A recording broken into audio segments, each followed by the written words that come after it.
Good evening, everyone, and welcome to the third episode of our Data in Detail series. Today, we will be focusing on macro data processing. This will be a 1 hour session with 30 minutes allocated for your questions and answers afterwards. And a quick reminder that the session will be recorded for future use as a public resource. Today's session will be conducted by Faisal Qayyum Inan, our respected alumni from the 98th batch. Without further delays, I would like to welcome him to take the stage. Thank you.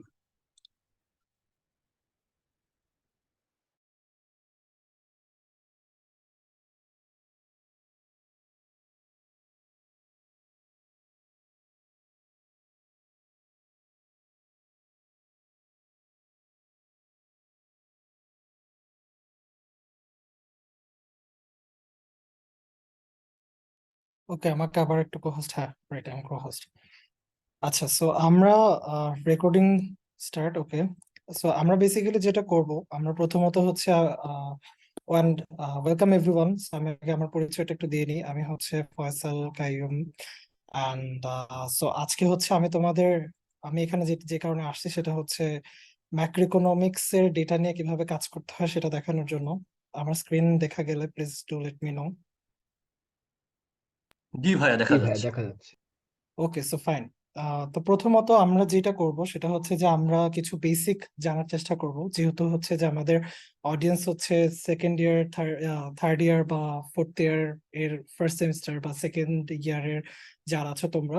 So আমি একটু মোটামুটি সবকিছু touch করা try করব আজকে। তো প্রথমত হচ্ছে গিয়ে ম্যাক্রো ডেটায় আমরা যেটা দেখতে চাচ্ছি বা আমরা যেটা দেখবো সেটা হচ্ছে গিয়ে এটা আমাদের আউটলাইন। সো আমরা বেসিক্যালি হচ্ছে ম্যাক্রো ইকোনমিক ডেটাকে যখন আমরা অ্যানালাইজ করি বা প্রসেস করি, তো সেটাকে আমরা ব্রডলি আমরা হচ্ছে চারটা ভাগে হচ্ছে ভাগ করে নিতে পারি।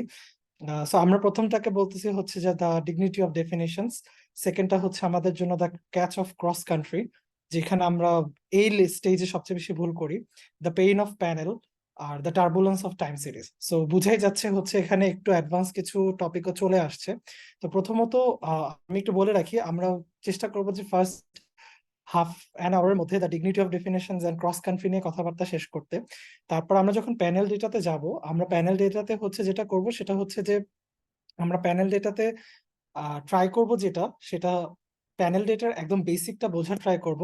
এন্ড বেসিকের পাশাপাশি আমরা মানে যতটুকু হলে you will get a kick start, যে তুমি একটা প্যানেল ডেটা হয়তো বুঝতে পারবা বা প্যানেল ডেটা নিয়ে কিছুটা হলেও কাজ করতে পারবা সেটা। এন্ড তারপরে হচ্ছে আমরা একটা টাইম সিরিজ ধরবো। সো টাইম সিরিজেরও কিছু বেসিক, এমন কিছু বেসিক যেখান থেকে তোমার সেলফ লার্নিংটার দিকে তুমি হয়তো মুভ করতে পারবা একদম রাদার বসে থাকার থেকে। So basically macro economic data নিয়ে যখন আমরা কাজ করি, তো তখন ম্যাক্রো ইকোনমিক ডেটার মধ্যে বেসিক্যালি দুই টাইপের ডেটাই হচ্ছে সবচেয়ে বেশি দেখা যায়, একটা হচ্ছে প্যানেল অথবা হচ্ছে টাইম সিরিজ ডেটা। তো আমরা আগে হচ্ছে ডিগনিটি অফ ডেফিনেশনস এ যাব। So hello, I am Faisal Qayyum again. Okay, so আমরা হচ্ছে দ্য ডিগনিটি অফ ডেফিনেশনস বা ডেফিনেশনস এর দরকারটা কি অ্যাকচুয়ালি ম্যাক্রো ইকোনমিক ডেটার জন্য। তো প্রথমত একটা জিনিস আমাদের সবারই বুঝে মানে মাথায় থাকাটা খুব জরুরি, সেটা হচ্ছে যে ম্যাক্রো ইকোনমিক ডেফিনেশনস গুলা খুবই ইম্পর্টেন্ট একটা ম্যাক্রো ইকোনমিক ভ্যারিয়েবলকে বোঝার জন্য। সো ফর এক্সাম্পল, আমরা যদি বলি হচ্ছে যে ফর এক্সাম্পল ধরো এইজ, রাইট, মানে বছর, এটা একটা মাইক্রো ইকোনমিক ডেটা। সো এটা একটা বছর বা মাইক্রো ডেটা বলতে পারো। তো বছর, একটা মানুষের বছরকে তার ডিফাইন করার কিছু নাই, এটার তো আর ডেফিনেশনটা মোটামুটি স্ট্রেট কাট। সে যেদিন জন্মগ্রহণ করছে সেখান থেকে আজকে পর্যন্ত যতটুকু সময়, that is his age or her age. But যখন আমরা হচ্ছে গিয়ে যে ম্যাক্রো ইকোনমিক ভ্যারিয়েবল গুলোকে অ্যানালাইসিস করি বা ম্যাক্রো ইকোনমিক ভ্যারিয়েবল গুলো নিয়ে কাজ করি, তো তখন আমাদের সবচেয়ে বেশি যেটা দরকার সেটা হচ্ছে ডেফিনেশনটা আমাদের কাছে ক্লিয়ার কিনা। সো ফর এক্সাম্পল, আমরা জিডিপি তো আমরা মোটামুটি বেসিক পড়ে আসছি। তো সেখানে রিয়েল জিডিপিও যেমন দেখা যায়, নমিনাল জিডিপিও দেখা যায়, আবার জিডিপি এর পারচেজিং পাওয়ার প্যারিটিও মাঝে মাঝে দেখা যায়, আবার জিডিপি গ্রোথ রেট বলতে একটা জিনিস আছে। সো এই ধরনের আমাদের কাছে অনেক বেশি ডাইভার্সিফিকেশনের সম্ভব বা প্রবাবিলিটি বা সুযোগ থাকে আর কি। হ্যাঁ, তো আমরা বেসিক্যালি যেটা করি, আমরা হচ্ছে না মানে খুব একটা না বুঝে আমরা হচ্ছে ডেটা গুলা একটা দেখে আমরা শুরু করে দিই যে হ্যাঁ আসো শুরু করি। ইভেন রিয়েল ইন্টারেস্ট রেটের দুইটা ভাগ আছে, real interest rate, nominal interest rate. তো আমার বেসিক কথাটা সেটা হচ্ছে যে আমরা যখন ম্যাক্রো ইকোনমিক ডেটা নিয়ে কাজ করবো, যেহেতু বড় একটা স্কেল এর ভ্যারিয়েবল, সেটা সেই ভ্যারিয়েবলটা বড় একটা স্কেলকে হচ্ছে ডিফাইন করতেছে। তো সেই জন্য হচ্ছে আমাদের ডেফিনেশনটা ফার্স্ট অফ অল জানাটা খুব দরকার। সেকেন্ড যেটা জানতে হবে সেটা হচ্ছে মেজারমেন্ট টেকনিক। যে ইউজুয়ালি হচ্ছে আমরা যদি ডাব্লিউডিআই ডেটা সেটে যাই, মানে ওয়ার্ল্ড ডেভেলপমেন্ট ইন্ডিকেটরস বা ওয়ার্ল্ড ডেভেলপমেন্ট ইন্ডিকেটরস এ যাই, তখন হচ্ছে ডেটা নামানোর পর সেখানে একটা মেটা ডেটা বা ডেটা কোড থাকে। তো সেখানে গেলে হচ্ছে মেজারমেন্ট টেকনিক্স গুলা লেখা থাকে। So what you have to do সেটা হচ্ছে যে তুমি যে কয়েকটা কান্ট্রি নিবা, বা তুমি যেই ভ্যারিয়েবল গুলো নিয়ে কাজ করবা, বা তুমি যে এন্টিটি গুলোকে নিয়ে কাজ করবা, সেটা একটা কান্ট্রি হতে পারে, সেটা কয়েকটা কান্ট্রি হতে পারে। সো সেইগুলার মানে অ্যাক্রস দ্য কান্ট্রিজ আমার জিডিপিটা সেম ভাবে মেজার করা হয়েছে কিনা, সেটা হচ্ছে আমরা বেসিক্যালি ওই জায়গাটাতে কনসিস্টেন্সিটা রাখতে চাই। বিকজ আদারওয়াইজ হচ্ছে আমরা দেখতে পাই যেটা সেখানে হচ্ছে যে এখানে রেজাল্টটা ইনকনসিস্টেন্ট আছে বা আসে, বা অ্যাবসার্ড কোনো রেজাল্ট চলে আসে। সো এটা মেক শিওর করতে হবে যে ডেফিনিশনের মধ্যে মেজারমেন্ট টেকনিকটাও পড়ে। এন্ড তারপরে হচ্ছে যে রিপোর্টিং স্ট্যান্ডার্ড। হ্যাঁ, মানে এটা খুব একটা এখন দেখা যায় না, বা এটা খুব একটা কেউ ইউজ করে না, কারণ 2008 সিস্টেম অফ ন্যাশনাল অ্যাকাউন্টস এর যে স্ট্যান্ডার্ডটা ওইটা ইউজ করার কারণে এখন আর খুব একটা বেশি এই জায়গাটা রিপোর্টিং স্ট্যান্ডার্ডে ভ্যারিয়েশন আসে না। কিন্তু কেউ যদি হচ্ছে বিভিন্ন ডেটা সেট থেকে, ফর এক্সাম্পল আই আইএমএফ থেকে একটা ডেটা নিল, ওয়ার্ল্ড ব্যাংক থেকে একটা ডেটা নিল, নাসা থেকে একটা ডেটা নিল, বাংলাদেশ ব্যাংক থেকে একটা ডেটা নিল, ইন দ্যাট কেস তোমার হচ্ছে যে রিপোর্টিং স্ট্যান্ডার্ডটা দেখতে হবে। তাও যদি রিপোর্টিং স্ট্যান্ডার্ডটা হচ্ছে খুঁজে না পাও, তাহলে at least definition and measurement technique এই দুইটা জিনিস এনশোর করতেই হবে। So yeah, we are usually board with definitions, but কি আর করা। সো এখন হচ্ছে যে কেন ডেফিনেশনটা মেইনলি দরকার, বা যদি হচ্ছে ডেফিনেশনটা কোনোভাবে আমি মিলাইতে না পারি। ধরো আমি এই কান্ট্রির জিডিপি নিয়েছি, ধরো ইন্ডিয়ার জিডিপি নিলাম আর বাংলাদেশের জিডিপি নিলাম, কিন্তু আমি দুইটার জিডিপির দেখলাম যে মানে মেজারমেন্টে কোনো সমস্যা বা মেজারমেন্টে কনসিস্টেন্সি নেই। হয়তো ওরা একভাবে করতেছে, আমরা একভাবে করতেছি। যেমন ভুটান মেবি আরেকভাবে করে, ওখান থেকে আমরা একটা স্টিমুলেটেড ডেটা সেট ভুটানের জন্য জেনারেট করি। সো ওইভাবে যদি না হয় তাহলে কি করার, সেটা হচ্ছে যে কয়েকটা জিনিস খেয়াল রাখতেই হবে। প্রথমটা হচ্ছে যে এনহ্যান্সিং কম্পারেবিলিটি। মানে তুমি হচ্ছে যদি আজকে নেপালের জিডিপি নিয়ে কথা বলো, আর যদি আজকে বাংলাদেশের জিডিপি নিয়ে কথা বলো, তাহলে যেই হয়তো নেপালেরটা একটু ডিফারেন্ট ধরে নিলাম, যে ধরো অ্যাজাম্পশন যে নেপালেরটা ডিফারেন্ট, তো তোমার মেক শিওর করতে হবে যে দুইটা দেশের জিডিপি যত ক্লোজেস্ট বা কাছাকাছি নেওয়া যায় সেটাকে তত কাছাকাছি রেখে কম্প্যারিজনটা করা। মানে আমরা বলতেছি না যে এক্সাক্ট সেম হইতে হবে, বেস্ট কেস হচ্ছে এক্সাক্ট সেম হওয়া। বাট যদি না হয় তাহলে, আর তোমার জিডিপিটা লাগেই, তাহলে হচ্ছে তুমি মেবি অন্য আরেকটা নিতে পারো, হয়তো গ্রস ন্যাশনাল প্রোডাক্ট নিতে পারো। নিয়ে হয়তো হয়তো তুমি বলতে পারো যে ক্লোজ মানে কাছাকাছি, বা জিডিপি জি গ্রস ন্যাশনাল প্রোডাক্টকে রিপ্রেজেন্ট করে। সো ইন দ্যাট কেস তোমার আবার হচ্ছে লিটারেচার বা হচ্ছে প্রিভিয়াস স্টাডিগুলো থেকে জাস্টিফিকেশন দিতে হবে যে ওরা দেখাইছে যে জিডিপি আর গ্রস ন্যাশনাল প্রোডাক্টের সাথে একটা পজিটিভ রিলেশনশিপ আছে। সো গ্রস জিডিপির এগেনস্টে আমরা যদি জিএনপি বা গ্রস ন্যাশনাল প্রোডাক্টকে ইউজ করি, দ্যাটস অলসো ফাইন। সো এইভাবে you have to justify it. So precision matters এ আরেকটা দরকার, সেটা হচ্ছে যে মেজারমেন্ট এরোটাকে মিনিমাইজ করতে হবে। হ্যাঁ, সো আচ্ছা, এটা তোমাদের জন্য না বেসিক্যালি, সো যারা একটা অ্যাডভান্স লেভেলে কাজ করবা, তো তাদের জন্য হচ্ছে যে ডেফিনেশনের কনসিস্টেন্সিটা খুবই দরকার। কারণ আদারওয়াইজ হচ্ছে যে তোমার মেজারমেন্ট এরর, যখন তুমি কোনো মডেল রান দিবা, তখন দেখবা হচ্ছে মডেলে আইদার মডেল ইনসিগনিফিকেন্ট হয়ে যাচ্ছে, অথবা মডেল থেকে এমন কোনো রেজাল্ট আসতেছে যেটা হচ্ছে তুমি এক্সপ্লেন করতে পারতেছো না। Maybe you are right, maybe ওই অ্যাবসার্ড সিচুয়েশনটাই আসলে এক্সিস্ট করে, বাট এটা তোমার জন্য প্রুফ করা একটু ডিফিকাল্ট হতে পারে। এন্ড প্রথম দেখায় হয়তো দেখে একটু প্যারাও লাগতে পারে যে এটা কি আসছে।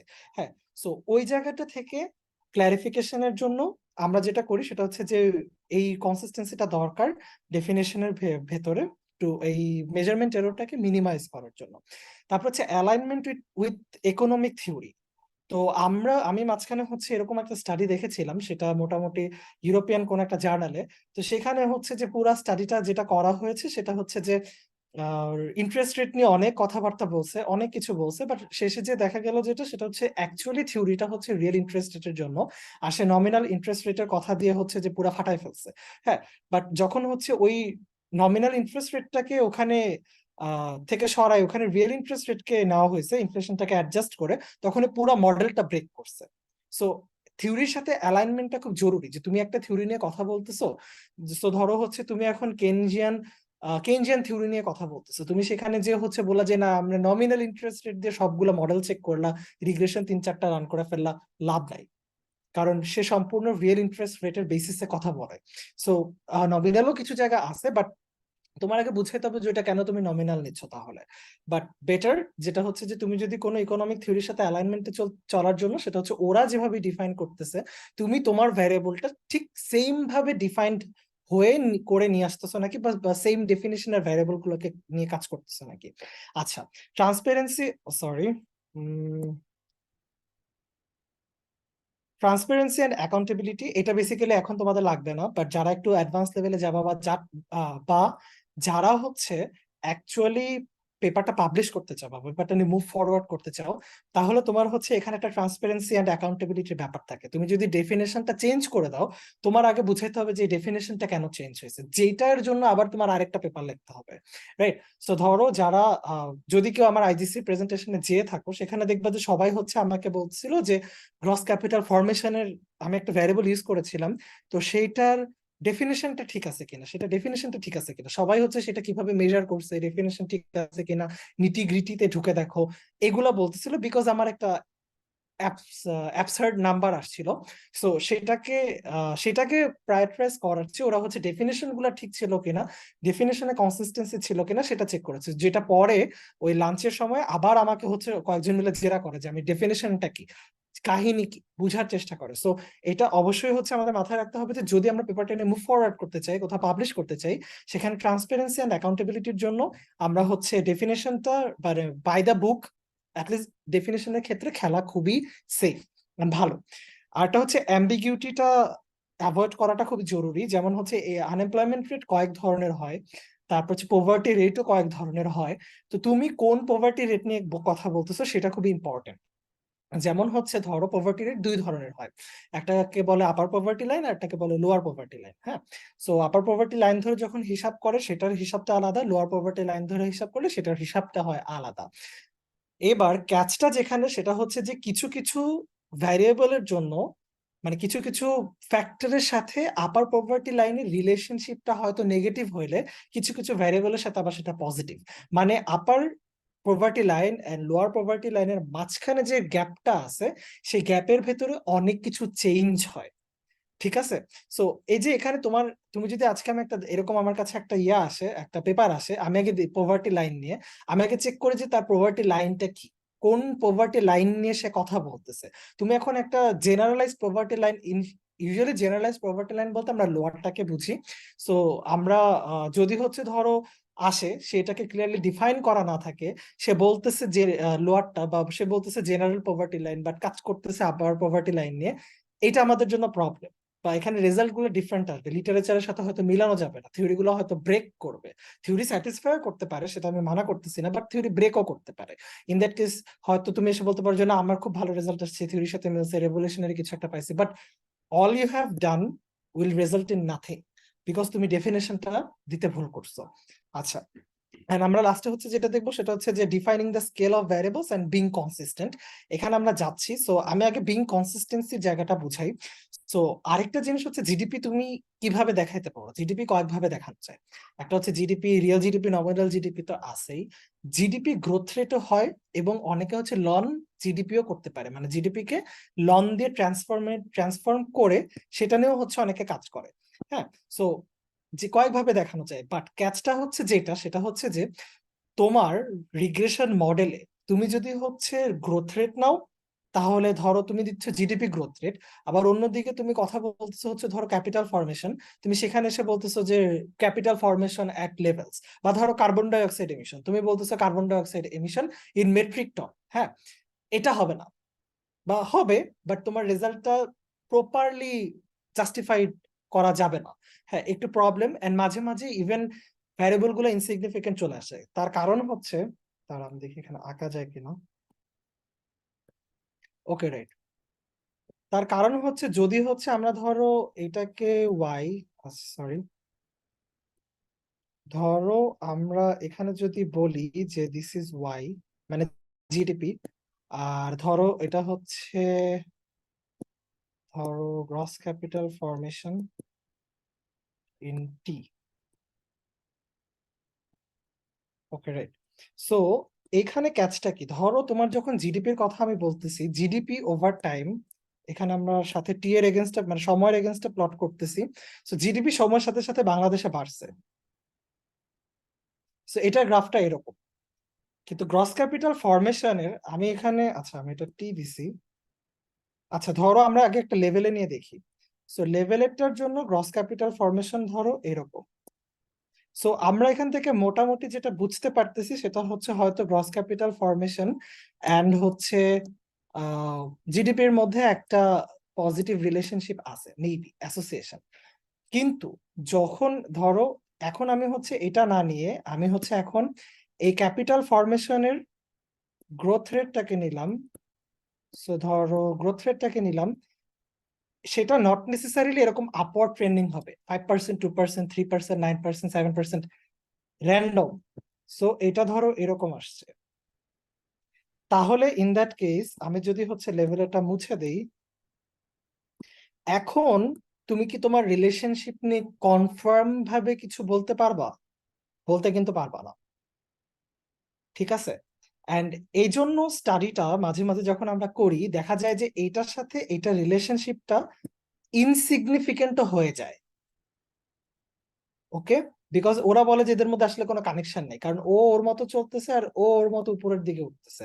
তাহলে কাজটা বা করতে হবে কি, করণীয় হচ্ছে যেটা, সেটা হচ্ছে যে যেটা নিয়ে কাজ করতেছো সবসময় এই স্কেলটাকে কনসিস্টেন্ট রাখা। So if you are using GDP growth rate in dependent variable, you have to use gross capital formation growth rate in the independent variable as well. Okay, so same, সবসময় আইদার রেট ভার্সেস রেট, নিলে লন versus লন, লন versus লেভেলও আমরা করি, ওটা করা যায়। বা হচ্ছে গিয়ে ধরো লেভেল ভার্সেস লেভেল। সো তুমি যদি জিডিপি নাও তাহলে তুমি গ্রস ক্যাপিটাল ফরমেশন ঠিকঠাক মতন নাও, গ্রোথ রেট নেওয়া দরকার নাই। সো এই জায়গায় আমরা সবসময় আমি দেখছি যে এটা একটা কমন মিস্টেক, তারপর রেজাল্ট আসে খুবই উদ্ভট। ইভেন আমি আজকে তোমাদেরকে একটা দেখাবো যেখানে আমি নিজেই এই ভুলটা করছি। সো লেটস মুভ অন, আমরা দেখি যে ট্রান্সফরমেশন গুলো কিভাবে হয়। অলরাইট, সো আমরা হচ্ছে প্রথমে দেখবো হচ্ছে log transformation widely used in macroeconomics. কেন করি? কয়েকটা জিনিসের জন্য করি। একটা হচ্ছে স্কিউড ডিস্ট্রিবিউশনের জন্য। সো ধরো তোমার ডিস্ট্রিবিউশনটা হচ্ছে এরকম হয়ে আছে, ধরো এটা তোমার মিন, হ্যাঁ, সো ইটস লাইক স্কিউড। এখন এটাকে তুমি যদি প্রসেস করতে চাও, তুমি হচ্ছে এটাকে যদি তুমি লগ ট্রান্সফরমেশন করো, লগ ট্রান্সফরমেশনটা কি, ও হচ্ছে সবগুলা স্কেলকে ছোট করে মানে শ্রিঙ্ক করে দেয়, রাইট? সো যখন শ্রিঙ্ক করবে দেখা যাবে যে এটা মোটামুটি যদি এইরকম স্কিউড থাকে, এটা সরে হয়তো একটু এদিকে সরে আসবে। সো কিছুটা নর্মাল একটা শেপ ও হচ্ছে নিবে। সো এটা একটা এটার জন্য আমরা ইউজুয়ালি লগ ট্রান্সফরমেশন ইউজ করি। তারপরে হচ্ছে ধরো পার্সেন্টেজ চেঞ্জ দেখানোর জন্য, সো আমরা যদি ধরো নেই হচ্ছে লন জিডিপি এগেনস্ট লন, ধরো আবার ক্যাপিটাল ফরমেশনে নিলাম প্লাস এরর। এখন আমি যদি দুই সাইডে লন নেই তাহলে যেটা হবে সেটা হচ্ছে এই যে কোএফিসিয়েন্টটা ও হচ্ছে ইলাস্টিসিটি শো করবে। অলরাইট, সো এই দুইটার মধ্যে ইলাস্টিসিটিটা কি, এটা চেঞ্জ হইলে এটা কত, এটা 1% চেঞ্জ হইলে এটা কত পার্সেন্টেজ চেঞ্জ হবে সেটা হচ্ছে এই কোএফিসিয়েন্টটা শো করবে। সো যদি তোমার ইলাস্টিসিটি টার্গেট থাকে যে একটা পার্সেন্টেজ চেঞ্জের জন্য আরেকটা পার্সেন্টেজ, আরেকটা ভ্যারিয়েবলের পার্সেন্টেজ কি পরিমাণ চেঞ্জ হচ্ছে, then take ln in both sides. আচ্ছা, এবার হচ্ছে আরেকটা যেটা, সেটা হচ্ছে যে ধরো এখন ইউজুয়ালি আমরা যখন ক্রস কান্ট্রি অ্যানালাইসিস গুলো করি বা ধরো প্যানেল যখন আমরা রান দেই তখন আমরা একটা কাজ করি, সেটা হচ্ছে এখন ধরো তুমি ইন্ডিয়ার জিডিপি আর বাংলাদেশের জিডিপি নিয়ে কথা বলছো। সো ধরো বাংলাদেশের জিডিপি দেখবা এইখানে, আর ইন্ডিয়ার জিডিপি দেখবা আছে এখানে। কেন? বিকজ ইন্ডিয়ার জিডিপি এমনিই বড়। এই দুটাকে কম্পেয়ার করাটা খুবই ডিফিকাল্ট, কারণ একটা দেখা যায় হচ্ছে হচ্ছে গিয়ে 100 ধরো ট্রিলিয়ন, আরেকটা আসবে হচ্ছে গিয়ে ধরো 2 billion. So it's like astronomically large. তো এখন তাহলে করণীয় কি? তারপর হচ্ছে ধরো তাও আচ্ছা জিডিপি জিডিপি ধরলাম, জিডিপি একটা গেল। আরেকটা গ্রাফ আমরা দেখা ট্রাই করি। সো ধরো আমরা হচ্ছে আরেকটা কম্পারিজন করলাম। ধরো আচ্ছা, জিডিপি এগেনস্ট হচ্ছে ধরো ধরো ইন্টারেস্ট রেট প্লাস এটা। আচ্ছা, সো ধরলাম এখন ইন্টারেস্ট রেটের চেঞ্জটা হচ্ছে 1 থেকে 100%-এর মধ্যে কিছু একটা হবে, রাইট? সো এখন ইন্টারেস্ট রেট যদি আমরা চেঞ্জ করি, জিডিপি যে চেঞ্জ হবে, নাম্বারটা অনেক বড় একটা নাম্বার দেখবা। কোএফিসিয়েন্টে এত বড় একটা কোএফিসিয়েন্ট আসছে, 10 ডিজিটের একটা কোএফিসিয়েন্ট এসে বসে আছে। It's very hard to interpret the coefficients. So এই জন্য আমরা যেটা করি, আমরা হচ্ছে এটাকে স্কেল ডাউন করার জন্য আমরা হচ্ছে এটাকে লগ দিয়ে ট্রান্সফর্ম করি। ইউজুয়ালি যত গ্রস ভ্যারিয়েবল হয়, মানে গ্রস বলতে অ্যাগ্রিগেট ভ্যারিয়েবল, আমরা যত অ্যাগ্রিগেট ভ্যারিয়েবল দেখতে পাই, সেটা কার্বন ডাইঅক্সাইড এমিশন হোক, সেটা গ্রস ক্যাপিটাল ফর্মেশন হোক, গ্রস ন্যাশনাল প্রোডাক্ট হোক, গ্রস ডোমেস্টিক প্রোডাক্ট হোক, যত গ্রস বা অ্যাগ্রিগেট লেভেলের ডেটা আছে, যদি আমরা কখনো সেটাকে লেভেলে নিয়ে খেলতে চাই, যে 1 বিলিয়ন 2 বিলিয়ন লেভেলে নিয়ে খেলতে চাই, তাহলে আমরা সবসময় এটাকে হচ্ছে লনে ট্রান্সফার করে নিই। সো লন জিডিপি, ধরো ইন্ডিয়ার যেটা এখানে হচ্ছে গিয়ে 100 ছিল, ধরলাম এটা 100 বিলিয়নই ধরো। তো এটাকে তুমি যদি যখন হচ্ছে এটাকে লন 100 দিবা, দেখবা হচ্ছে ভ্যালুটা ছোট হয়ে গেছে। ওকে, সো এটা হচ্ছে কাজ যে আবার আবার ধরো ছোটটা কিন্তু হচ্ছে এমন না যে লিনিয়ারলি ছোট হয়। সো ইটস লাইক ধরো 100 আর 20-এর মধ্যে যে ডিফারেন্স, আর লন 100 আর লন 20-এর মধ্যে ডিফারেন্সটা তার চেয়ে ছোট। ওকে, সো বিকজ হচ্ছে লন একটা এক্সপোনেনশিয়াল ফাংশন, মানে নট, আচ্ছা, non linear function, better, linear function না। সো ওদের মধ্যে ডিফারেন্স 80 হলেও দুইটা লনের মধ্যে ডিফারেন্স 80 হবে না, আরো ছোট হবে। সো এই জন্য তার মানে কি, শ্রিঙ্ক করতেছে স্প্রেডটা, বড় স্প্রেডটাকে ও লং দিয়ে ট্রান্সফর্ম করলে ছোট হয়ে যাচ্ছে। এই জন্য আমরা হচ্ছে লং ট্রান্সফরমেশন করব। অলরাইট, আচ্ছা, এবার হচ্ছে আউটলায়ার। ধরো আমরা হচ্ছে মাঝখানে আমি একটা ডেটা সেট নিয়ে কাজ করতেছিলাম, সেখানে কয়েকটা সাউথ এশিয়ান কান্ট্রি এন্ড মানে এশিয়ান কান্ট্রি নিয়ে কাজ করতেছিলাম। সেখানে ইন্ডিয়া আসছে এখানে, চায়না আসছে এখানে, আর আমরা সবাই এদিকে। তো আউটলায়ার্স, এখন তুমি কি ইন্ডিয়ার চায়নাকে বাদ দিয়ে দিবা এশিয়া থেকে? দে আর লাইক ম্যাসিভ কান্ট্রি, লাইক বাংলাদেশের মানে পুরা এশিয়ার বিশাল একটা পোর্শন আসলে হচ্ছে ইন্ডিয়ার চায়নারও কাছেই আছে, রাইট? মানে ট্রেড ডেটার যদি কথা বলি, আমি ট্রেড ডেটা নিয়ে কাজ করতেছিলাম, তো ট্রেড ডেটার ভেতরে। তো তাহলে কি এদেরকে বাদ দিয়ে দিবা? ট্রেড ভলিউম বাদ দিয়ে দিবা ওদেরকে? না, ওদের বাদ দেওয়া যাবে না, বিকজ ওরাই তো এক্সপোর্ট ইম্পোর্টের মেইন পাওয়ার হাউস এশিয়াতে, ইভেন ওয়ার্ল্ডে। তখন আমি যেটা করছি সেটা হচ্ছে লং দিয়ে ট্রান্সফর্ম করে এই এক্সপোর্ট ভলিউমটাকে ছোট করে আমি হচ্ছে নিয়ে আসছি, লং ট্রান্সফর্ম করছি, ছোট হয়ে গেছে বাংলাদেশের সাথে। বা আমরা যারা নিচে, আমরা যারা একটু কম ট্রেড ভলিউম আমাদের, আমরা দেখা গেছে যে যে স্প্রেডটা ছিল, যে ডিফারেন্সটা ছিল, ডিফারেন্সটা ছোট হয়ে গেছে, মোর অ্যানালাইজেবল হয়েছে। ঠিক আছে, সো উই ডু দিস। এই এই কয়েকটা হচ্ছে মেইন ফোকাস একদম লগ ট্রান্সফরমেশন করার জন্য। এটা ছাড়াও অনেক কারণে লগ ট্রান্সফরমেশন করতে পারো, সেটা তোমার ফাংশন যদি ডিমান্ড করে, তোমার মডেল যদি ডিমান্ড করে, অফকোর্স তুমি সেটা করতেই পারো। আচ্ছা, আরেকটা হচ্ছে ডেসিমাল ট্রান্সফরমেশন। সো আমরা মাঝে মাঝে আমি হচ্ছে মাঝে মাঝে দেখি, বা হ্যাঁ, আমার এক্সপিরিয়েন্স থেকে দেখা আর কি। সো যেটা হয়েছে সেটা হচ্ছে, ধরো জিডিপি আসছে হচ্ছে গিয়ে 1 ট্রিলিয়ন, সেটাকে সেইভাবে লেখছে। হ্যাঁ, ইউএস এর জিডিপি 1 ট্রিলিয়ন, এটা হচ্ছে তার ইনপুট। আমি জানি না ট্রিলিয়ন হয়েছে কিনা, বাট লেটস সে এই হারে দাঁড়াইছে। হ্যাঁ, বাট ধরো 1 বিলিয়নে দাঁড়াইছে। But what you can do, what you could have done, ধরো এটা আসছে, বা এটা আসছে 1 বিলিয়ন ধরলাম, আর ধরো বাংলাদেশের আসছে 1 মিলিয়ন। হ্যাঁ, আর ধরো ইন্ডিয়ার আসছে হচ্ছে যে ধরো 2.3 কিছু একটা, ধরো মিলিয়ন, এটাও মিলিয়নই ধরলাম। So ধরো ইন্ডিয়ার আসছে হচ্ছে, আচ্ছা ইন্ডিয়াটা একটু বেশি ধরি, ধরো 10 মিলিয়ন ধরলাম।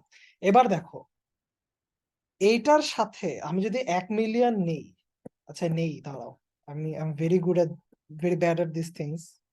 1 মিলিয়ন, হ্যাঁ হয়েছে। সো দেখো, এটার সাথে এটাকে কম্পেয়ার করতে গেলে একটু প্যারা খেয়ে যাওয়া, যে এই কি হইলো কি, because it seems astronomical, standard error আসবে million billion. So what we do, এটাকে আমরা ডেসিমাল ট্রান্সফরমেশন করি। সো তুমি যদি এভাবে এভাবে 1 মিলিয়ন না লেখে, তুমি এটাকে ডিরেক্ট ওয়ান লেখো আর তোমার ইউনিটটাই হয়ে যায় হচ্ছে মিলিয়ন ইউএসডি, তাহলে কি কোনো সমস্যা আছে? কোনো সমস্যা নেই। সো এবার এটাকেও তাহলে 1 মিলিয়ন দিয়ে ভাগ দিই, তাহলে ভাগ দিলে 6। ওকে, রাইট। তাহলে দেখো এটা এখন হচ্ছে 1/100। Which one looks better? কোনটা ইন্টারপ্রেট করা is easier? Of course 101 rather than 100 million and 1 million. মানে এটাকে তোমরা ডেসিমালের নাম্বারটাকে চিন্তা করে নাও। সো বুঝতেছি আমরা কেন হচ্ছে ডেসিমাল ট্রান্সফরমেশন করি। So this is why we do the decimal transformation. Growth রেটের কথা বললাম, মাঝে মাঝে কিছু ভ্যারিয়েবল অনেক প্রবলেম থাকে, এটা আমরা যখন যাব আমরা দেখবো। সো আমরা সেগুলোকে গ্রোথ রেটে ইচ্ছা করি কনভার্ট করে নিই। আর মাঝে মাঝে আরেকটা নেই, সেটাকে আমরা বলছি ডিফারেন্স। সো ডিফারেন্স ভ্যারিয়েবলটা কি? ডিফারেন্স ভ্যারিয়েবলটা হচ্ছে বেসিক্যালি ধরো এই পিরিয়ড আর প্রিভিয়াস পিরিয়ডের জিডিপির ডিফারেন্সটা কত ছিল। তো আমরা বলতে তখন আমাদের কোএফিসিয়েন্টের ইন্টারপ্রিটেশন গুলো যেমন হয় সেটা হচ্ছে 1 unit change results in this. Okay, এরকম করে সো চেঞ্জ। অ্যান্ড এখানেও অফকোর্স রুল অফ থাম, তুমি যদি এক সাইডে চেঞ্জ নাও তাহলে অন্য সাইডেও চেঞ্জ নাও। সো এই সাইডে ধরো তুমি হচ্ছে কার্বন ডাইঅক্সাইড এমিশনের চেঞ্জ নিছো, অন্য সাইডে জিডিপির চেঞ্জটা নেওয়া, রাদার জিডিপি নেওয়া নিতে পারো। তুমি বলতে পারো যে না, আমি আসলে দেখাইতেই চাই হচ্ছে গিয়ে যে কার্বন ডাইঅক্সাইডের এমিশন পজিটিভ বা নেগেটিভ হওয়ার কারণে বা কার্বন ডাইঅক্সাইডের যে এমিশনের চেঞ্জের কারণে আমাদের জিডিপি বাড়ছে নাকি কমতেছে। অফকোর্স তুমি এটা চেঞ্জ ডিফারেন্স নিয়ে দেখাতে পারবা, সেটা কোনো সমস্যা না। বাট স্টিল তুমি যদি লেভেলে দেখাতে চাও হয়তো দেখাতে পারো, সমস্যা নেই। বাট চেঞ্জ নিয়ে চেঞ্জ দেখানো যায়, so it's absolutely fine. Alright, তো এটা হচ্ছে আমাদের আমরা কিভাবে স্কেল আপ করব বা স্কেল ডাউন করব ভ্যারিয়েবল গুলোকে, সেটা ম্যাক্রো ভ্যারিয়েবল গুলোকে আর অনেক ভাবে করা যায়, অনেক কিছু করা যায়। আমি জাস্ট বেসিক একটা আইডিয়া দেওয়া যে আমাদের রেশনালটা কি হয়। ঠিক আছে, সো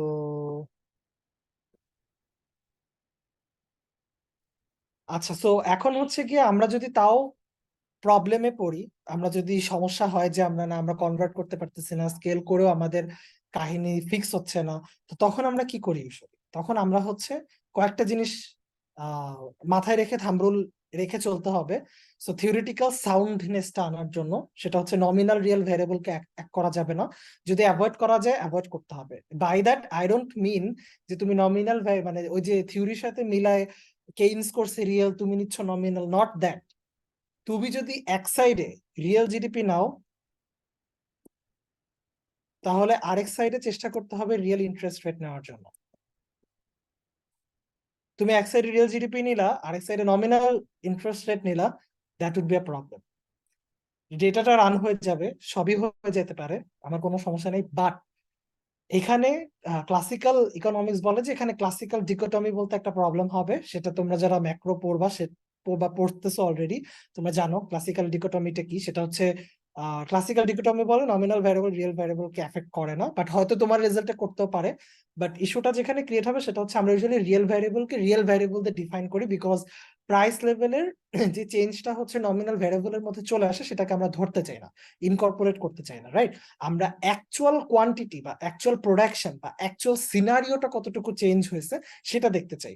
সো সেটার জন্য আমরা হচ্ছে রিয়েল ভ্যারিয়েবল গুলোকে নিয়ে কাজ করি। যদি রিয়েল ভ্যারিয়েবল পাওয়া যায় তাহলে এখন তো নমিনাল ভ্যারিয়েবল ছাড়া আর কোনো উপায় নেই, তাহলে ইউজ নমিনাল ভ্যারিয়েবল। ওকে, এবার আমরা আরেকটা যেটা করি সেটা হচ্ছে আমরা ডিফারেন্ট সোর্স থেকে যখন ম্যাক্রো ইকোনমিক ডেটা নিয়ে আসি, আমি দেখলাম আমাদের সময় যেটা হয়েছিল ইভেন যা ওই যে আবরারদের ব্যাচে যখন ওরা 305 এর অ্যাসাইনমেন্ট করলো, তো তখন অনেকেই দেখেছিলাম different different source, Bangladesh bank থেকে এটা, ওয়ার্ল্ড ডেভেলপমেন্ট ইন্ডিকেটর থেকে সেটা, এগুলো নিয়ে এসে একসাথে মার্চ করে ফেলছে। হ্যাঁ, আর বলতেছে ভাই এটা তো বাংলাদেশের data. Well fine, this is বাংলাদেশের ডেটা, আমি মানতেছি। বাট একটা জিনিস খেয়াল রাখতে হবে, সেটা হচ্ছে ওইখানে জিডিপিটা রিপোর্ট করা হয়েছিল হচ্ছে ডলারে। হ্যাঁ, আর এখানে পার ক্যাপিটা ইনকাম বাংলাদেশেরটা যেটা সেটা রিপোর্ট করো, মানে একটা হচ্ছে ধরো এরকম যে একটা হচ্ছে জিডিপি নেওয়া হয়েছে লেভেলে, আর একটা হচ্ছে পার ক্যাপিটা ইনকাম নেওয়া হয়েছে। বাট পার ক্যাপিটা ইনকামটা রিপোর্ট করা হয়েছে বাংলাদেশি টাকায়, কারেন্সিটা ডিফারেন্ট, রাইট? সো এরকম তুমি জাস্ট ডিফারেন্ট ডিফারেন্ট জায়গা থেকে নিয়ে এসে মার্চ করতে পারবা না, অনেক ধরনের প্রবলেম হয়, ঠিক আছে? সো এই জিনিসটা মেকশিওর করতে হবে। ওই যে মেজারমেন্ট এরর থাকতে পারে, ধরো বাংলাদেশ একভাবে কার্বন ডাইঅক্সাইড এমিশন মেজার করে, ইন্ডিয়া আবার আরেকভাবে করে। আবার ধরো বাংলাদেশ একভাবে হচ্ছে জিএনপি ক্যালকুলেট করে, গ্রস ন্যাশনাল প্রোডাক্ট, আবার ভুটান আরেকভাবে করে। সো তুমি নিয়ে র্যান্ডম মার্জ একটা করে ডেফিনেশন একটা ধরে, বাংলাদেশের ডেফিনেশন ধরে ভুটানেরটাও ইন্টারপ্রেট করে দিলা হবে না। মানে রেজাল্ট আসবে, বলতে পারবা যে হ্যাঁ খুব ভালো হয়েছে, বাট তোমার ডেফিনেশন ওয়াইজ তো এটা ভুল। তোমার যদি প্ল্যান থাকে যে না এটা তোমার এক জায়গায় তুমি পাবলিশ করতে চাও বা এটা তুমি পাবলিকলি ওপেন করতে চাও, হ্যাঁ, তো in that case I would suggest যে তুমি ডিফারেন্ট জায়গা থেকে জাস্ট হুটহাট করে নিয়ে এসে মার্চ করে দিও না। আচ্ছা, avoid inconsistent use of terms and concepts within and across studies. So basically অনেকে যেটা করে সেটা হচ্ছে, আমি বেসিক্যালি আমি যখন ক্যাপিটাল মার্কেট নিয়ে কাজ করছি, তখন দেখলাম যে সবাই কাজ করছে হচ্ছে স্টক মার্কেট নিয়ে, সবাই স্টক মার্কেট নিয়ে কাজ করছে, কিন্তু সবাই বলতেছে এটা ক্যাপিটাল মার্কেট। ঠিক আছে, সো বেসিক্যালি ক্যাপিটাল মার্কেট দুইটা ভাগে ভাগ ভাগ ভাগ হয় আর কি। আহ সরি, আমি জাস্ট একটা এক্সাম্পল দিয়ে বলতেছি, এটা তোমাদের জন্য ডিফারেন্ট ভাবে খাটতে পারে। ওকে, সো ক্যাপিটাল মার্কেট দুইটা ভাগে ভাগ করা যায়, একটাকে আমরা বলি হচ্ছে নন স্টক মার্কেট বা বন্ড মার্কেট বলে এটাকে, হ্যাঁ, আরেকটাকে বলা হচ্ছে গিয়ে স্টক মার্কেট। সো তুমি ইভেন কিছু কিউ1 জার্নালেও এটা আসছে, পরে ওটারও ক্রিটিসিজম দেখলাম যে ওগুলাকে ফালাই দিচ্ছে, ওইগুলা জার্নালের রেটিং ড্রপ করছে। এই সিম্পল জিনিসটা ওরা ওভারলুক করছে দেখে। একটা কিউ1 জার্নালের রেটিং ড্রপ করা বা ইম্প্যাক্ট স্কোর ড্রপ করা কিন্তু বড় একটা জিনিস, হ্যাঁ, মানে বড় বড় ইউনিভার্সিটির মানুষজন বা পিয়ার রিভিউয়াররা ওইগুলা খেয়াল করতেছে না। সো আমি চাচ্ছি যে তোমরা যেহেতু ম্যাক্রো ডেটা নিয়ে কাজ করবা বা এখানে আসছো যারা, ইন্টারেস্ট যদি থাকে তাহলে অবশ্যই এই জিনিসগুলো মেকশিওর করতে হবে যে তুমি কি বলতে চাও। তুমি স্টক মার্কেটকে তুমি ক্যাপিটাল মার্কেট বলতে পারো না, না, তোমার stock market can be messed up, but তোমার non stock market can be very powerful আর very good. The bond market is very strong. হইতেই পারে একটা দেশের গভর্নমেন্ট বন্ড মার্কেটকে খুব স্ট্রংলি কন্ট্রোল করতে পারতেছে, কিন্তু স্টক মার্কেটকে ধরতে পারতেছে না, কন্ট্রোল করতে পারতেছে না, রেগুলেট করতে পারতেছে না। ফাইন, এটা হইতে পারে, এটা আফ্রিকান অনেক কান্ট্রিতে এই জিনিসটা হয়। ইভেন আমি একটা লিটারেচার পেয়েছিলাম নাইজেরিয়াতে মোস্ট প্রবাবলি, সেখানে আমি দেখলাম হচ্ছে যে এই জিনিসটা ওদের দেখাচ্ছে যে স্টক মার্কেট ধসে গেছে, সো স্টক মার্কেটকে ওরা ক্যাপিটাল মার্কেট দিয়ে চালাই দিচ্ছে। তারপরে মাঝখান দিয়ে আরেকজন এসে ঢুকছে, ঢুকে বলছে যে না, এটাকে ক্যাপিটাল মার্কেট বলা যাবে না, বিকজ এটা একটা component, let's take the overall capital market. তারপর সে আরেকটা নতুন ভ্যারিয়েবল নিয়ে আসে, সেটাকে দিয়ে মেজার করে দেখায় যে ঠিক স্টক মার্কেটের উল্টা রেজাল্টটা আসছে, যে না, capital market as a general or as a whole it's performing well, very well, না well, কিছু সিগনিফিকেন্ট রিলেশনশিপ পাওয়া যায়, কিছু পলিসি রিলেশনশিপ পাওয়া যায়। So it's changing. হ্যাঁ, সো তুমি কিভাবে ইন্টারপ্রেট করতেছো দ্যাটস ভেরি ইম্পর্টেন্ট। এন্ড এখন এটা নিয়ে আরো সতর্কতা মানুষের মধ্যে অনেক বাড়তেছে। রিসেন্টলি যখন হচ্ছে যে, রিসেন্টলি না, কয়েক বছর ধরেই হচ্ছে এটা, সেটা হচ্ছে যে এই ধরনের কাজের জন্য যখন জার্নাল গুলোর ইম্প্যাক্ট স্কোর কমা শুরু করছে, তখন পিওর রিভিউয়াররা এটা নিয়ে অনেক স্ট্রিক্ট হওয়া শুরু করছে আর কি। হ্যাঁ, সো আর ম্যাক্রোতে এটা খুবই স্ট্রিক্টলি মেনটেন করতে হয়। আচ্ছা, তারপর হচ্ছে do not take average or aggregate variables randomly. মানে হয় কি, দেখা যায় যে পাবলিক এক্সপেন্ডিচার আর পাবলিক ইনভেস্টমেন্ট পাইছে, তো সেটাকে নিয়ে যোগ করে বলে দিচ্ছে government expenditure, sorry public consumption আর পাবলিক ইনভেস্টমেন্ট পাইছে, যোগ করে বলে দিচ্ছে যে হ্যাঁ এটা আমার government expenditure.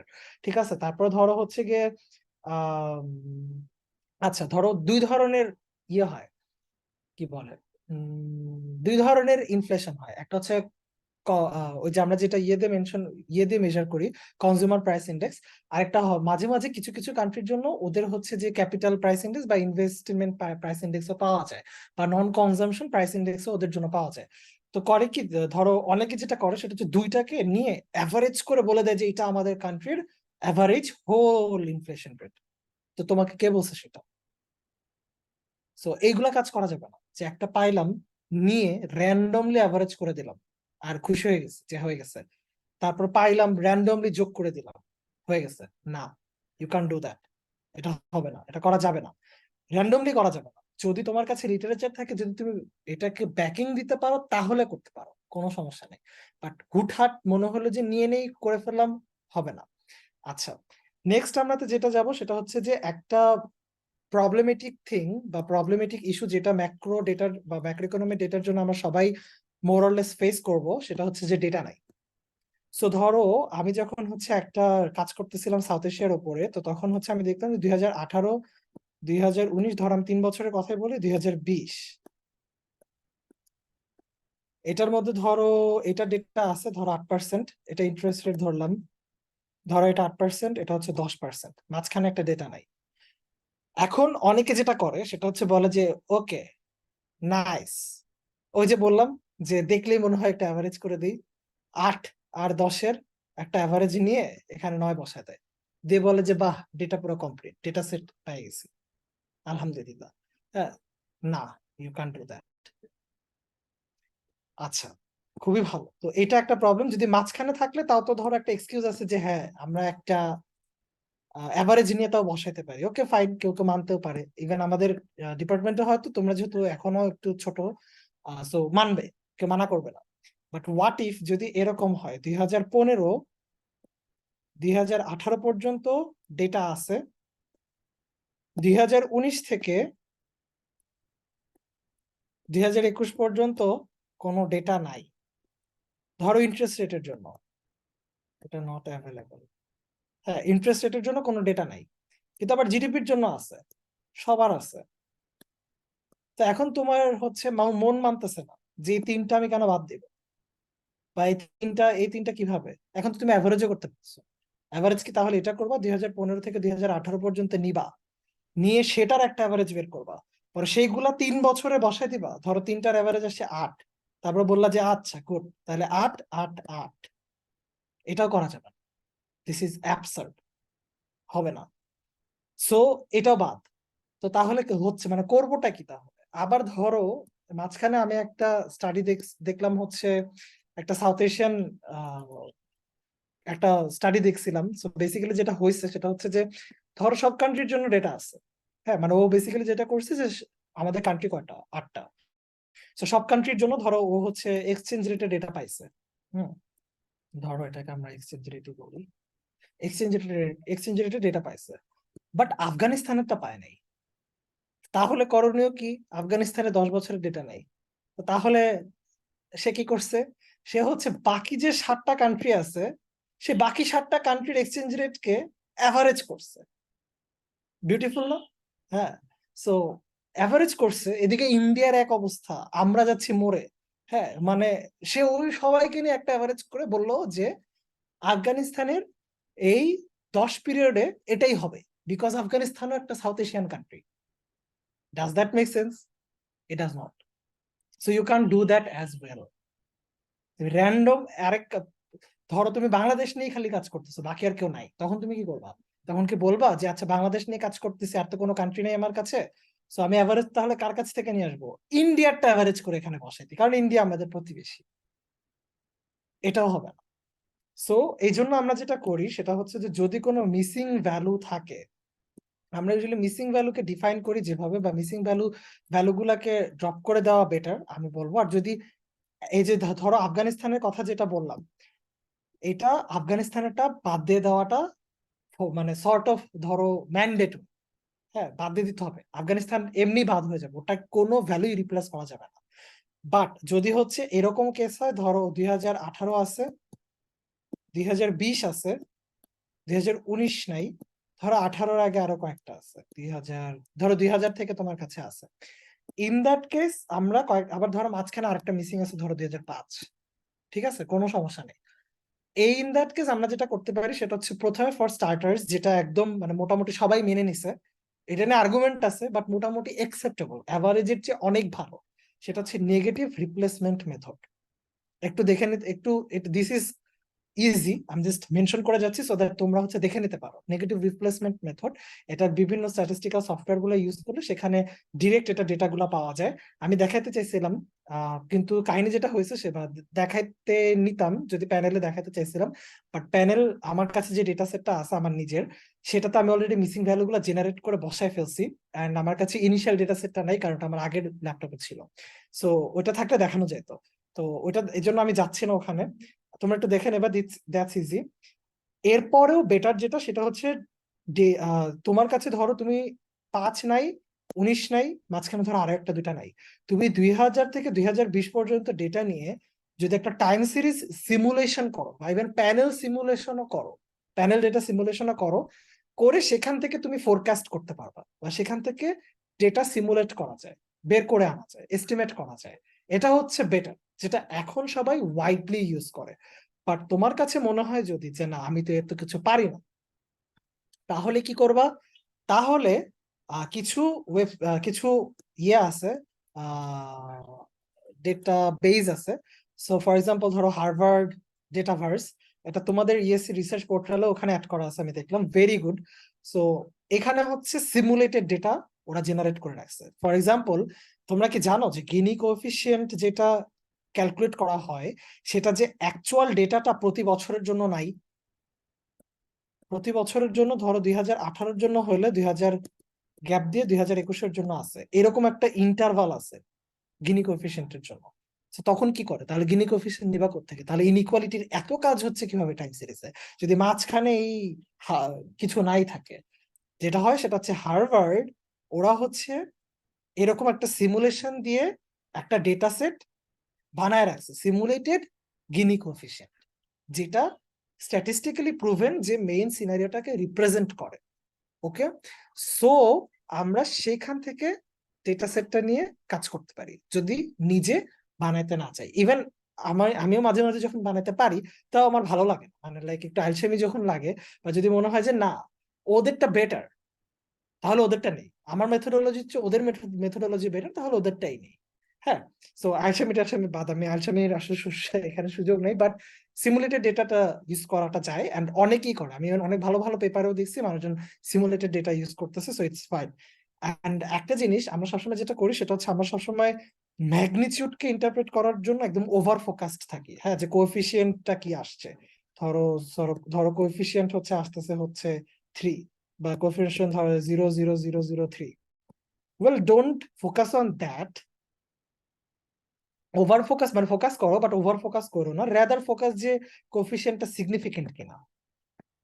Alright, so I would say again, সেটা হচ্ছে যে don't over focus on interpreting magnitudes, but rather on the significance level. Okay, so আমরা এখান থেকে মুভ করতেছি, আমরা এখন ক্রস কান্ট্রিতে যাব। আমরা একটু কুইকলি যাব। সো ক্রস কান্ট্রি বলতে আসলে আমরা কি বুঝি? ক্রস কান্ট্রি দুইটা কেসে হয়। একটা হচ্ছে কি, ধরো তুমি 2017 নিলা, একটা পার্টিকুলার টাইমে তুমি হচ্ছে ধরো 10টা কান্ট্রি নিলা। ধরো 10টা কান্ট্রি নিচ্ছ, যেটা ধরো সাউথ এশিয়ান কান্ট্রি ধরো 8টা নিলা, সাউথ এশিয়ান 8। আর ধরো হচ্ছে ইন্ডিয়া চায়না, ইন্ডিয়া নিলা, সরি ইন্ডিয়া, ইন্ডিয়া তো সাউথ এশিয়া, চায়না নিলাম, আর ধরো আরেকটা নিলাম জাপান। সো এই যে 10টা কান্ট্রি তুমি নিলা, এখন তুমি বললা যে ধরো, আচ্ছা এটাকে আমরা একটু লেখা ট্রাই করি, ধরো Bangladesh, Bhutan, Afghanistan, dot dot dot, আমরা লাস্টে হচ্ছে ধরো জাপান দিলাম। সো এখন আমরা বলতেছি যে আমরা 2017 এইটার জন্য আমরা হচ্ছে বাংলাদেশের জিডিপি নিলাম, ভুটানের নিলাম, আফগানিস্তানের নিলাম, জাপানের নিলাম। ভেরি গুড, খুবই ভালো। তো এরপরে আমরা যেটা করলাম সেটা হচ্ছে কি, ধরো আবার 2017 দিই, ওদের জন্য আমরা হচ্ছে ইনফ্লেশন রেটটা নিলাম সব কান্ট্রিগুলোর জন্য। এইটা একটা problem. This is one kind of cross section বা ক্রস কান্ট্রি, যেখানে তুমি একটা ইয়ারে সবগুলা কান্ট্রির জন্য, একটা ইয়ার কয়েকটা কান্ট্রি, অনেকগুলা ভ্যারিয়েবল, একটা কান্ট্রির জিডিপি থেকে শুরু করে আরো কিছু ভ্যারিয়েবল। সো এটা একটা ক্রস সেকশন আমরা মানতে পারি, বা এটা একটা ক্রস কান্ট্রি ডেটা আমরা ধরতে পারি। হ্যাঁ, আরেকটা হয় যেটা হচ্ছে বাংলাদেশ থেকে যে জাপান পর্যন্ত তুমি নিছো, কিন্তু 2017-র জিডিপি নিছো, আবার 2018-র জিডিপি নিছো, আবার 2019-এর জিডিপি নিছো, আবার 2017-র ইনফ্লেশন নিছো, 2018-এর ইনফ্লেশন নিছো, 2019-এর ইনফ্লেশন নিছো, সবার জন্য, সবগুলা কান্ট্রির জন্য। ওয়েল, এটাও একটা cross country analysis. So basically আমরা ক্রস কান্ট্রি বলতে অ্যাকচুয়ালি যেটা বুঝি সেটা হচ্ছে যে একটা পার্টিকুলার ইয়ারের জন্য কয়েকটা কান্ট্রির ভ্যারিয়েবলস, ঠিক আছে, যেটা হচ্ছে আমরা প্রথমে বললাম সেটাকে আমরা বলেছি cross country. So it's basically another cross section, but on a country level. আচ্ছা, সো ক্রস সেকশনটা কিভাবে কাজ করে? ধরো আমি, wait, ধরো আমি, তারপর ধরো আবরার, তারপরে ধরো সাহাল, ধরো সামি, ওকে, রাইট, আমরা চারজন, ধরো আমরা চারজন, তা আমাদের চারজনের ধরো ইনকাম নেওয়া হলো। হ্যাঁ, তারপর আমাদের চারজনের ধরো আহ আচ্ছা, ধর আমাদের চারজনের ইনকাম নেওয়া হলো, আর আমাদের চারজনের হচ্ছে আরেকটা কি নেওয়া যায়, উম ধরো বাসা থেকে ডিস্টেন্স নেওয়া হলো, বাসা থেকে ইউনিভার্সিটি ডিস্টেন্স। ধরো আমরা এটাকে বলতেছি হচ্ছে ডিস্টেন্স। হ্যাঁ, আবার আরেকটা ধরো হচ্ছে আমাদের হাইট নেওয়া হলো, মানে জাস্ট এক্সাম্পল। হ্যাঁ, so no body shaming, but just example. So এখন আমরা এই যে চারটা এন্টিটির জন্য এইগুলা ডেটা পাবো। এখন যদি আমরা একটা রিগ্রেশন করি, রিগ্রেশন করে যদি বলি যে ইনকাম হাইটের সাথে নেগেটিভলি অ্যাসোসিয়েটেড, তাহলে কি হবে? চারটা মানুষ খুবই স্মল স্যাম্পল হয়ে যায় না? খুবই কম হয়ে যায় না? যেখানে 16 কোটি মানুষ আছে বাংলাদেশে। সো স্যাম্পল সাইজটা অনেক ছোট, রাইট? সো ক্রস কান্ট্রির জন্য যেটা হয় সেটা হচ্ছে গিয়ে, আমরা পরের স্লাইডে দেখবো হয়তো। ওকে, সো আচ্ছা, পরে পরে যাচ্ছি ওখানে। বাট ক্রস কান্ট্রির জন্য যেটা হয় সেটা হচ্ছে যে আমাদের অ্যাকচুয়ালি কান্ট্রি কয়টা ওয়ার্ল্ডে? 195টা, মানে ধরলাম। হ্যাঁ, 195টাই। সো এই 195 কান্ট্রি, এটাকে নিয়ে একটা ক্রস সেকশন অ্যানালাইসিস করা ইজ অ্যাবসার্ড। হ্যাঁ, বাট করা যায়, সমস্যা নাই, বাট করা উচিত না। কারণ ক্রস সেকশন স্টাডির জন্য 195 খুবই ছোট একটা number. Alright, so cross section study বা ধরো, এখন ধরো বাংলাদেশের হাইয়েস্ট ডেটা, এটা হচ্ছে বাংলাদেশের একটা ডেটা, আই থিঙ্ক এটা ইয়ে ডেটা সেট, যেটা হচ্ছে ইয়ে কভার করছে, শেখ রাফি ভাই কভার করছে মেবি। সো হাইয়েস্ট ডেটায় কি হয়, হাইয়েস্ট ডেটায় হচ্ছে গিয়ে, আচ্ছা লেটস এখানেই আমরা কথা বলি। সো হাইয়েস্ট ডেটায় যেটা হয় সেটা হচ্ছে, হাইয়েস্ট ডেটায় হাউসহোল্ড, এটা একটা cross section study. Household highest 2016-তে হাউসহোল্ড ছিল 10,000-এর উপরে। এই বছর লেবার ফোর্স 2022 বের হচ্ছে বা হয়েছে, সেটাতে ইন্ডিভিজুয়াল মানুষের সংখ্যা কত জানো? মোর দেন 1 lakh. This is, at least you need 1,000 household, or maybe 10,000 individual to comment. হয়তো আরো ছোট করা যায়, মানে আমরা 500, 600, 400 নিয়েও করতে পারি, ইটস ফাইন। বাট তুমি তো এখন ধরো 195 আমাদের হাইয়েস্ট বার, একটা পার্টিকুলার সময়ের জন্য ক্রস কান্ট্রি করার জন্য, রাইট? সো আর আমরা সব ডেটা পাবো না, দেখা যাবে যে এটা শ্রিঙ্ক হয়ে 30টা কান্ট্রি হয়ে গেছে লাস্টে যে। সো তুমি 2017-র জন্য কেবল 30টা কান্ট্রির ডেটাতে তুমি বলতেছো 30টা কান্ট্রির জিডিপি, বেসিক্যালি 30টা জিডিপি। তাহলে মানে আমাদের কাউন্টটা কি দাঁড়াচ্ছে? ধরো 30টা কান্ট্রির জিডিপি মানে কি? 30টা কান্ট্রির জিডিপি মানে হচ্ছে 30টা জিডিপি, 30টা জিডিপি ভ্যালু। সো বেসিক্যালি তুমি 30টা জিডিপি ভ্যালু, আর 30টা ধরো পার ক্যাপিটা ইন, আচ্ছা ধরো ইন্টারেস্ট রেটের কথা বলি, বা exchange rate what ever. So ধরো বা ইনফ্লেশন রেটও হতে পারে, ধরো ইনফ্লেশন রেটই ধরলাম, ইনফ্লেশন রেট। আর 30টা ইনফ্লেশন নিয়ে, তুমি 30টা ইনফ্লেশন নিয়ে তুমি বলতেছো যে হ্যাঁ, this is what, this is the actual scenario, তাহলে তোমাকে এসে মানুষজন মারবে। ঠিক আছে, very small sample to conclude or to have any valid conclusion. So cross country, no, মানে আমার সাজেশন হচ্ছে নো। সো সো বেসিক্যালি আমি একটা কোটেশন নিয়ে আসছি। এই দ্যাটস হাউ আই ফেল্ট যখন আমি ক্রস ক্রস কান্ট্রি গুলা দেখি, সেটা হচ্ছে যে, আমি বলবো আমি কোনটা, যে I love running cross country.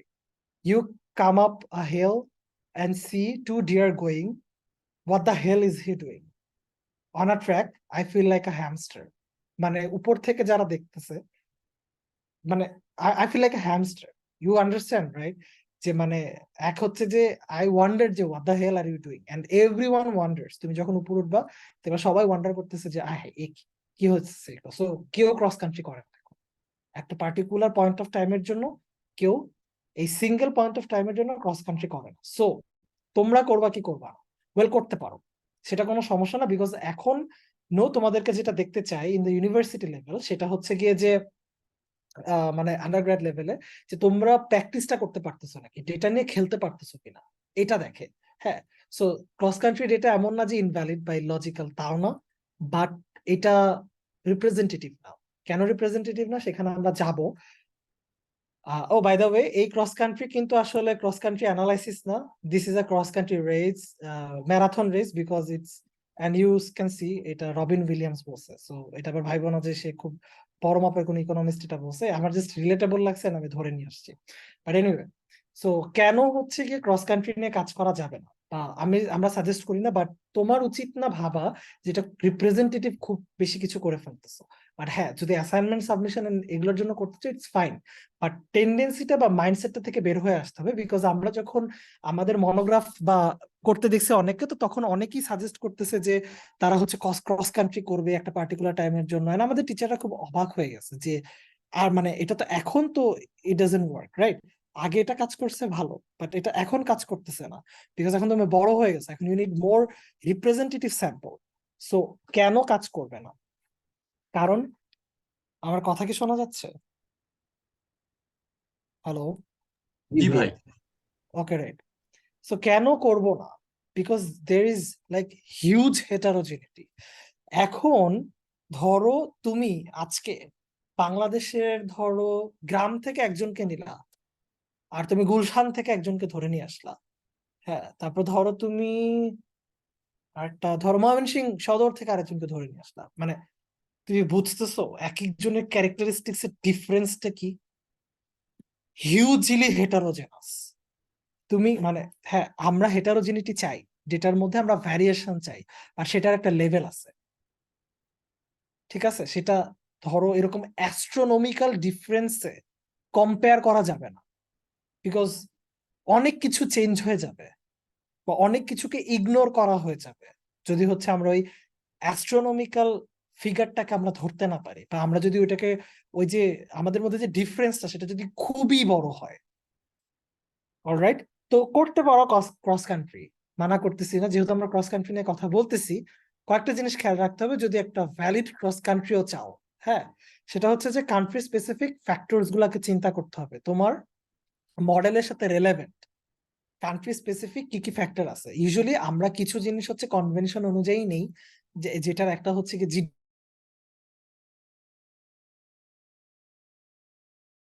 একটা স্টাডি করতেছো, তুমি জিডিপির কথা বলোই নেই, ঠিক আছে? তুমি দুইজনে পভার্টি রেট আর ইনফ্লেশন রেট নিয়ে কথা বলা শুরু করছো, দ্যাট ইজ হিউজলি মিসলিডিং। ঠিক আছে, ওদের ইনফ্লেশন রেট আমাদের ইনফ্লেশন রেট কাছাকাছি হতে পারে, ওদের পভার্টি রেট আমাদের পভার্টি রেটের কাছাকাছি কিনা I don't know, but let's assume যে কাছাকাছি হতে পারে। বা হয়তো একটু ভ্যারিয়েশনও আছে, হ্যাঁ, ভালো একটা রেজাল্ট আশা করতেছি। বাট তুমি ওদের জিডিপি কে বাদ দিয়ে দিছো, ওদের জিডিপি সাইজ দেখছো, রাইট? তো তারপরে ইনইকুয়ালিটি থাকতে পারে। এই ধরনের কান্ট্রি স্পেসিফিক বা তোমার মডেল স্পেসিফিক ফ্যাক্টর গুলাকে বের করতে হবে যে তোমার মডেলের সাথে রেলেভেন্ট কোনটা। কয়েকটা তুমি যদি কম্পেয়ার করো, তিনটা ক্রাইটেরিয়া বা তিনটা কম্প্যারিজন বা তিনটা ক্রাইটেরিয়া তোমার মানে মেকশোর করতে হয় যে আমি করতেছি, সেটা হচ্ছে widely used but not rigorously established, এরকম না, ইনটিউটিভলি ওয়াইডলি অনেক ভালো মানে বড় বড় ইকোনমিস্টরা ব্যবহার করছে। সেটা হচ্ছে economic, social and institutional. Not necessarily সবাইকে তোমার মডেলে মানে রিগ্রেশন মডেলে নিয়ে আসতে হবে সেটা বলতেছি না, বাট তাদের অ্যাটলিস্ট ওই জায়গাটাতে কিছুটা সিমিলারিটিজ আছে বা কিছুটা হোমোজেনিটি আছে, সেটা মেকশোর করে নেওয়া। ঠিক আছে, সো ধরো তুমি হচ্ছে বাংলাদেশ নিলা, ইন্ডিয়া নিলা, হেন তেন আর কিছু নিলা, সো তোমার বাংলাদেশ আর ইন্ডিয়ার মধ্যে ডিফারেন্স দেখা যায়, সো তাও তুমি ইন্ডিয়া নিতে পারো।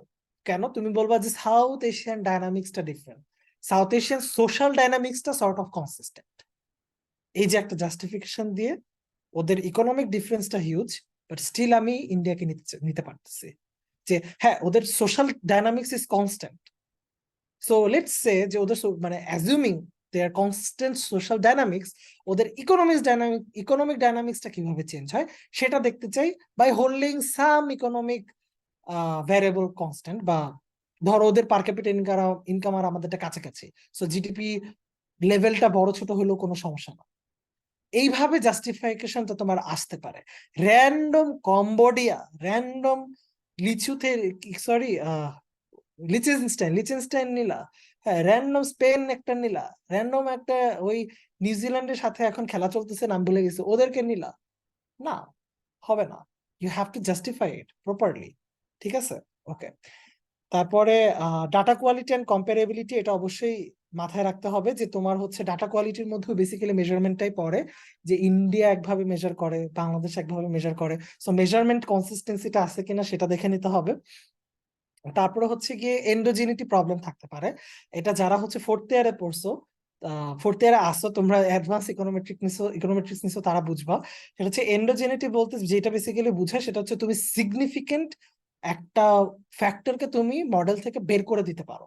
হ্যাঁ, সো সিগনিফিকেন্ট একটা ফ্যাক্টরকে তুমি যখন মডেল থেকে বের করে দিবা, তো তখন দেখা যায় যেটা হয় সেটা হচ্ছে এন্ডোজেনিটি প্রবলেমটা বা এন্ডোজেনিটি বায়াসটা ক্রিয়েট হয়। সো আপাতত ওখানে আমরা ডিপ ডাউন না যাই, বাট জাস্ট বলে রাখা যে endogeneity is one of the greater evil. Alright, so endogeneity টাকে অ্যাভয়েড করাটা জরুরি। এই জন্য আমরা হচ্ছে আর একটা বছর মানে সিঙ্গেল ইয়ারের জন্য এই ধরনের কাজগুলা করি না, ক্রস সেকশন গুলা বা ক্রস কান্ট্রি গুলা নেই না। আর তোমরা আরেকটা জিনিস হচ্ছে কি তোমরা অনেকে বুঝবা, সেটা হচ্ছে যে এন্ডোজেনিটি প্রবলেমটা সবচেয়ে বেশি অ্যারাইজ করে যে ডেটাতে, সেটাকে বলা হচ্ছে ক্রস সেকশন ডেটা। ঠিক আছে, time series data, panel data, এটাতে এন্ডোজেনিটি থাকতে পারে, বাট কিছু মডেল আছে ওগুলো ইউজ করলে এন্ডোজেনিটিটা সলভ হয়ে যায়। কিন্তু ক্রস সেকশন ডেটাতে এন্ডোজেনিটি সলভ করতে যে 12টা বেজে যায়। আর আমাদের ক্রস কান্ট্রি ডেটা কি ডেটা, এক ধরনের ক্রস সেকশনের ডেটা, তার মানে এখানেও এন্ডোজেনিটি থাকতেই পারে। এন্ড বেশ কি বলে, বেশ প্রিভ্যালেন্ট ভাবে থাকে অ্যাকচুয়ালি। ওকে, এন্ড কজালিটি নিয়ে কোনো কমেন্ট দেওয়া যাবে না যে এই জিডিপির কারণে ইনফ্লেশন চেঞ্জ হয়েছে, না। যদি কোনো রিলেশনশিপ পাও, জিডিপি এন্ড ইনফ্লেশন অ্যাসোসিয়েটেড বা রিলেটেড, অলরাইট, এটার কারণে ওটা হয়ে গিয়েছে, ওটার কারণে এটা হয়ে গিয়েছে, ওইটা এটাকে এফেক্ট করেছে, ইউ কান্ট সে দ্যাট, এটা বলা যাবে না। অমিটেড ভ্যারিয়েবল বায়াস, এটা এন্ডোজেনিটির সাথেই কানেক্টেড। তোমার যেটা একটা নেসেসারি ভ্যারিয়েবল, সেই ভ্যারিয়েবল গুলো হয়তো বের হয়ে যাচ্ছে, বা যেগুলো সিগনিফিকেন্ট ভ্যারিয়েবল সেগুলো বের হয়ে যাচ্ছে। কেন বের হচ্ছে?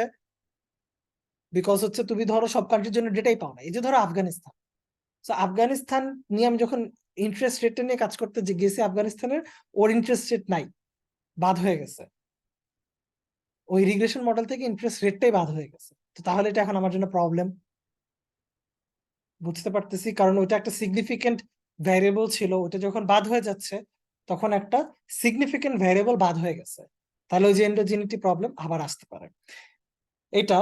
আর লাস্টলি হচ্ছে যে দুইটা আর্গুমেন্ট, যেটা হচ্ছে কি dynamic changes over time. So macro economic গুলো ওভার টাইম অনেক চেঞ্জ হয়, খুবই কম, মানে খুবই কম না আসলে, অনেক, মানে মোটামুটি বলতে পারো 60-70% ভ্যারিয়েবল অফ দ্য ম্যাক্রো ইকোনমিক্স, এটা টাইমের সাথে এটার একটা সম্পর্ক আছে।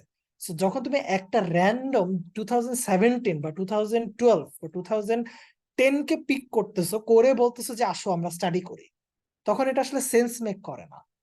আবার সেই ক্ষেত্রে আবার দেখা যাচ্ছে স্যাম্পল সাইজটাও ছোট, কয়েকজনের উপরে করতে পারতেছো। হ্যাঁ, ভ্যারিয়েশনটা হয়তো অনেক ভ্যারি করে, বাট মাঝখানে মাঝখানে গ্যাপ আছে, মাঝখানে ডায়নামিক্সটা ধরতে পারতেছো না। সো ম্যাক্রো ভ্যারিয়েবল গুলো ইউজুয়ালি যেহেতু হচ্ছে অ্যাগ্রিগেটেড ভ্যারিয়েবল, সো এগুলো টাইমের সাথে অনেক ডিপেন্ড করে। এন্ড ইভেন আমরা যখন হচ্ছে পরে টাইম সিরিজ যদি যখন দেখবো, তখন দেখবো যে এগুলো টাইমের সাথে কতটা বেশি ডিপেন্ডেন্ট। হ্যাঁ, সো এটাকে আমরা এভাবে জাস্ট ট্রিটমেন্ট করতে পারি না, যে একটা র্যান্ডম একটা, বা র্যান্ডম না হলে ধরো জাস্টিফিকেশন দিলাম যে কোভিড এর আগের ইয়ারটা আমরা দেখলাম, না তাও হবে না। তো কোভিড এর আগের ইয়ার কি দোষ করছে? এন্ড ওইটা ওই ইয়ারের সাথে এই ইয়ারের যে ভ্যারিয়েবলের কানেকশন, এটা কিন্তু আছে, মানে এই বছরের জিডিপির সাথে নেক্সট বছরের জিডিপি এর একটা রিলেশনশিপ আছে। ওইটার কি হবে? ওটা তো একটা সিগনিফিকেন্ট ভ্যারিয়েবল ছিল, ওটা বাদ দিয়ে দিছো কেন? বুঝতেছি। সো আমার সাজেশন হচ্ছে যে যারা ফোর্থ ইয়ারে আসো, 405 এর জন্য করবা, তারা ক্রস সেকশন করো না, মানে ক্রস কান্ট্রি করো না, তারা প্যানেলটা করা ট্রাই করো।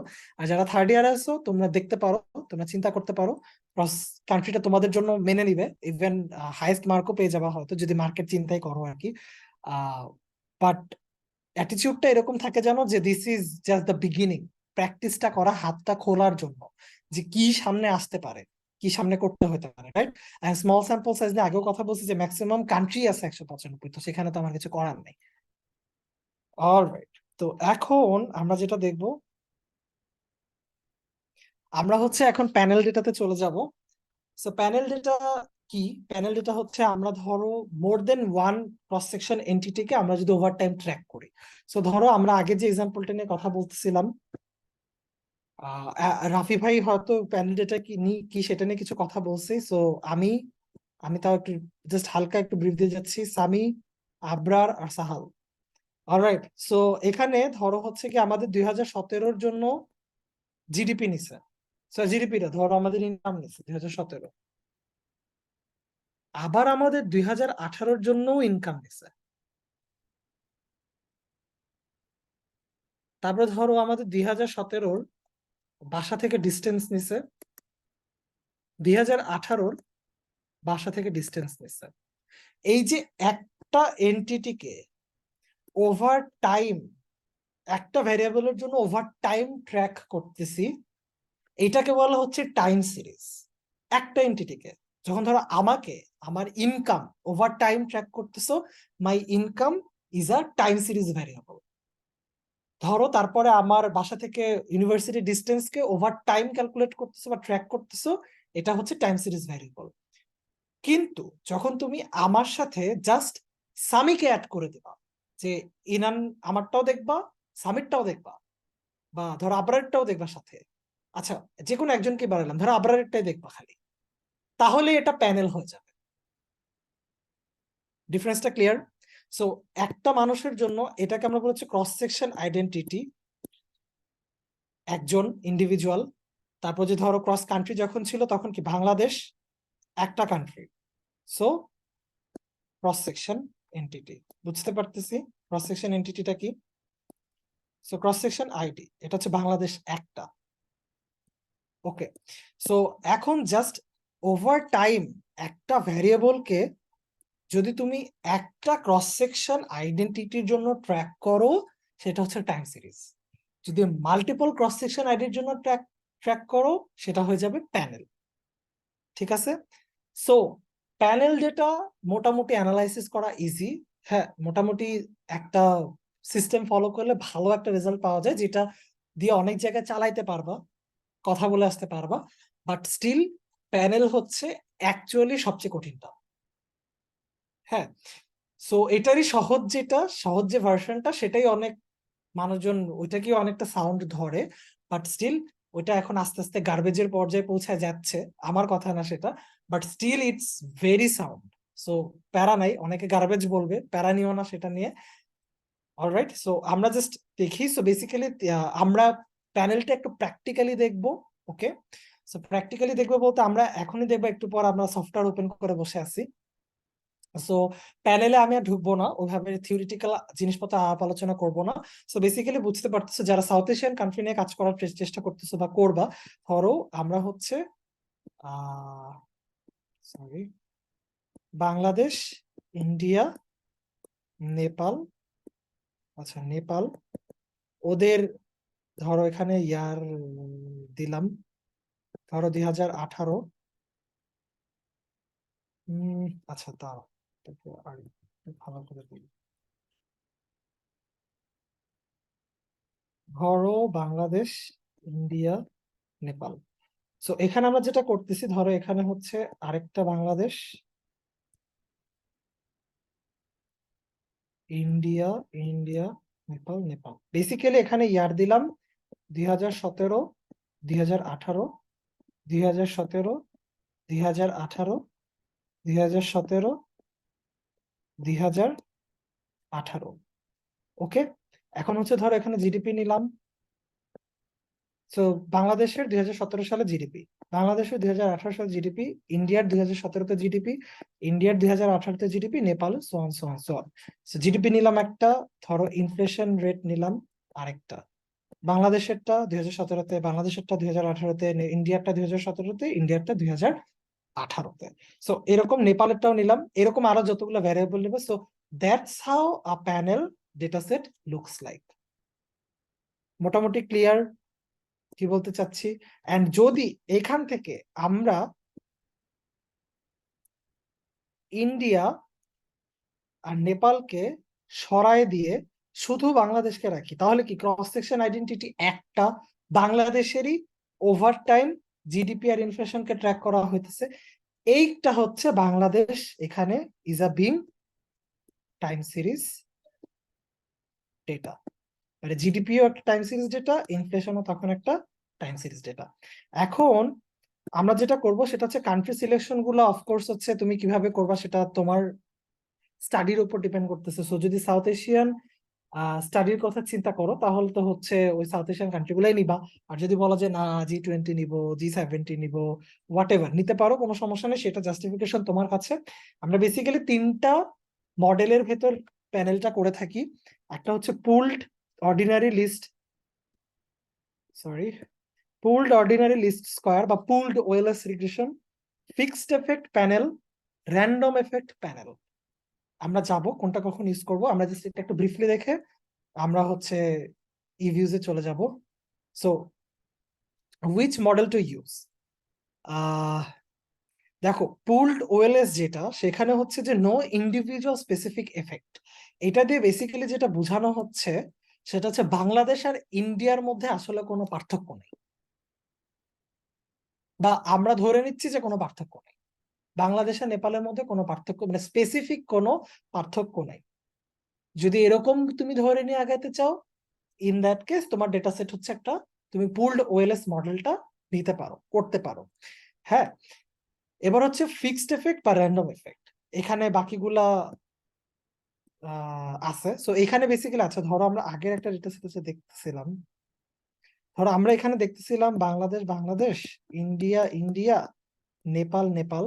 ধরো ইয়ার দেখতেছিলাম হচ্ছে 2017, 18, 17, 18, 17, 18। এখানে আমরা বেসিক্যালি যেটা দেখতেছিলাম সেটা হচ্ছে যখন প্যানেল ডেটা সেটটা রান দিত বা প্যানেল যখন আমরা করব, তো তখন ও বাংলাদেশের জন্য 2017, 2018, বাংলাদেশের জন্য 2000, ইন্ডিয়ার জন্য 2017, 2018, মানে ও কান্ট্রি গুলাকে স্পেসিফিক্যালি আলাদা করে করে ট্র্যাক করে করে কাজটা করে। কিন্তু যখন পুলড ওএলএস নিবা, ও বলবে যে এইটা এইটা সেম, এটা এটা এটা এটাও সেম, মানে বাংলাদেশ ইন্ডিয়ার মধ্যে কোনো পার্থক্য নাই। নেপাল নেপাল নেপাল, এইটা এটা, ইন্ডিয়া ইন্ডিয়া, বাংলাদেশ বাংলাদেশ, সবগুলা একটা ওএলএস বা সরি সবগুলা একটা ক্রস সেকশন আইডেন্টিটি। ধরো আমাদের এখানে অ্যাকচুয়ালি ক্রস সেকশন আইডেন্টিটি কয়টা, একটা, একটা, আর একটা, বাংলাদেশ একটা, ইন্ডিয়া একটা, নেপাল একটা। কিন্তু যখন তুমি হচ্ছে পুলড ওএলএস নিবা, ও বলবে একটা একটা একটা বলতে কিছু বুঝি না, ইটস প্লেন 6। ওকে, সো কিছু ডেটা সেট থাকে যখন, মানে মাঝে মাঝে যেটা করি আমরা সেটা হচ্ছে, ধরো এখন তুমি যদি ধরো বাংলাদেশের জন্য 20 বছরের ডেটা পাওয়া গেছে, নেপালের জন্য 20 বছরের ডেটা পাওয়া গেছে, প্যানেলের চেয়ে হয়তো বা প্যানেল ফিক্সড এফেক্ট এফেক্ট করার চেয়ে হয়তো এটাকে পুলড ওএলএস, সিন্স বাংলাদেশের নেপাল মোটামুটি কাছাকাছি, পুলড ওএলএস করলে ভালো একটা রেজাল্ট তুমি আশা করতেছো, তাহলে পুলড ওএলএসই করো, আলাদা আলাদা করে ধরার দরকার নেই। ওকে, সো পুলড ওএলএস করা যায়, ইভেন সামটাইমস পুলড ওএলএস করাটাই বেটার। হ্যাঁ, আচ্ছা। সো এরপর হচ্ছে ফিক্সড এফেক্ট। ফিক্সড এফেক্ট আর র্যান্ডম এফেক্ট বেসিক্যালি হচ্ছে যে তুমি মানে ইন্ডিভিজুয়াল বা এই যে কান্ট্রি, ধরো কি বলে ক্রস সেকশন বা ইন্ডিভিজুয়াল এন্টিটি স্পেসিফিক যে ক্যারেক্টারিস্টিক্স গুলা, এটাকে দুইজনে ট্র্যাক করবে। আচ্ছা, এবার দুইজনের ডিফারেন্সটা কি? ডিফারেন্স হচ্ছে ধরো তুমি মডেলের মধ্যে শুধু জিডিপি নিছো, ইনফ্লেশন নিছো, আর ধরো এক্সচেঞ্জ রেট নিছো। সো এই তিনটা নিছো, আর ধরো তোমার ডিপেন্ডেন্ট ভ্যারিয়েবল হচ্ছে গ্রস ক্যাপিটাল ফরমেশন, ধরো এই তিনটা সাথে নিছো। এবার ইস্যুটা যেখানে ক্রিয়েট হয় সেটা হচ্ছে যে ফিক্সড এফেক্ট যেটা বলবে সেটা হচ্ছে যে এই যে তিনটা নিছো, এই তিনটার বাইরেও তো অনেক আনঅবজার্ভড এফেক্ট আছে, অনেক আনঅবজার্ভড এন্টিটি স্পেসিফিক ক্যারেক্টারিস্টিক্স আছে, রাইট? লাইফ এক্সপেক্টেন্সি হতে পারে, লিটারেসি রেট হতে পারে, অনেক কিছু আছে। ও যেটা বলে সেটা হচ্ছে কি, সেটা হচ্ছে গিয়ে যে এই যে আনঅবজার্ভ ক্যারেক্টারিস্টিক্স গুলা যেগুলা বাদ পড়ে গেছে, মডেলে নেওয়া হয় নাই, সেগুলা এগুলাকে এফেক্ট করে কনস্ট্যান্টলি, ওভার টাইম এফেক্ট করে। এটাকে সে যখন এই ধরনের হবে, ধরো তুমি 10টা মানে কান্ট্রিগুলো নিছো 7টা, এখন তুমি তো অবশ্যই 10টা ধরো 5টা ফ্যাক্টর নিছো, এখন তুমি তো চাইলেই হচ্ছে আরো 10টা 12টা ফ্যাক্টর বাড়ায় নিতে পারো, সমস্যা নাই। বাট মডেলের নয়েজ বেড়ে যাবে, স্ট্যান্ডার্ড এরর বাড়তে পারে, সো নানান ধরনের ঝামেলা হতে পারে। হ্যাঁ, সো তাহলে কি হচ্ছে, তোমার কিছু বাদ দিয়ে দিতে হচ্ছে, ড্রপ করে দিতে হচ্ছে। সো তুমি যে ড্রপ করে দিবা, ধরো এখানে আমি একটা সিগনিফিকেন্ট ভ্যারিয়েবল নেই নাই, which is real interest rate. এখন আমি যদি ধরে নিই যে না, রিয়েল ইন্টারেস্ট রেট যেটা আমি বাদ দিছি ওইটার সাথে এটার কোনো কানেকশন নাই, ধরলাম কোনো কানেকশন নাই, তাহলে র্যান্ডম এফেক্ট। আর যদি ধরি যে না, আমাদের যেগুলো আনঅবজার্ভড মানে আমরা দেখতে পারতেছি না, সেটা এগুলা কি ইফেক্ট করতে পারে, দেন গো ফর ফিক্সড এফেক্ট। ঠিক আছে? আচ্ছা, এখানে একটা চিট কোড আছে, আমরা চিট কোড দিয়ে কাজটা করব। আমি জাস্ট থিওরিটা বুঝাইলাম, কেউ যদি থিওরিটিক্যাল জাস্টিফিকেশন মাঝে মাঝে দিতে হয়, সো দিতে চাইলে দিতে পারো, বাট দিতে দিতে না চাইলে আমরা চিট কোড ইউজ করবো। সো আমাদের চিট কোড হচ্ছে হসম্যান টেস্ট। মানে প্রসেসটা ইজি, কোন এফেক্টটা নিবা, ফিক্সড এফেক্ট নাকি র্যান্ডম এফেক্ট, সেটা ডিপেন্ড করবে হচ্ছে হসম্যান টেস্ট দিয়ে, সেটা একদম ডেটা দিয়ে বের করে ফেলা যায়, সো এটা নিয়ে তারপরে আর কোনো প্যারা নিতে হয় না। তাও যদি থিওরিটিক্যাল জাস্টিফিকেশন দিতে চাও দিতে পারো, ইভেন মাঝে মাঝে ডেটার ক্যারেক্টারিস্টিক্স এর বেসিসেও কথা বলা যায়, জাস্ট জানায় রাখা। বাট আমরা এখন হচ্ছে একটু দেখতে চাই যে হসম্যান টেস্টের চিট কোডটা কি। বেসিক্যালি একটা চিট কোড হচ্ছে, হসম্যান টেস্ট যেটা করে সেটা হচ্ছে গিয়ে যে সে বলে যে নাল হাইপোথিসিস, ওর নাল হাইপোথিসিস হচ্ছে যে র্যান্ডম এফেক্ট যেটা, হ্যাঁ, সেটা হচ্ছে এই যে ডেটাটা আমরা নিয়ে কাজ করতেছি সেটার সাথে মোর অ্যাপ্রোপ্রিয়েট। তার মানে যদি হয় যে ডু নট রিজেক্ট নাল, তাহলে কি বোঝাচ্ছে যে random effect is more appropriate. আর যদি বুঝায় যে না, রিজেক্ট নাল, তাহলে fixed effect is more appropriate. আমরা এক্সাম্পল দেখি, মজা লাগবে। ওকে, আমি স্ক্রিনটা একটু শেয়ারিং অফ করতেছি সফটওয়্যারটা ওপেন করার জন্য।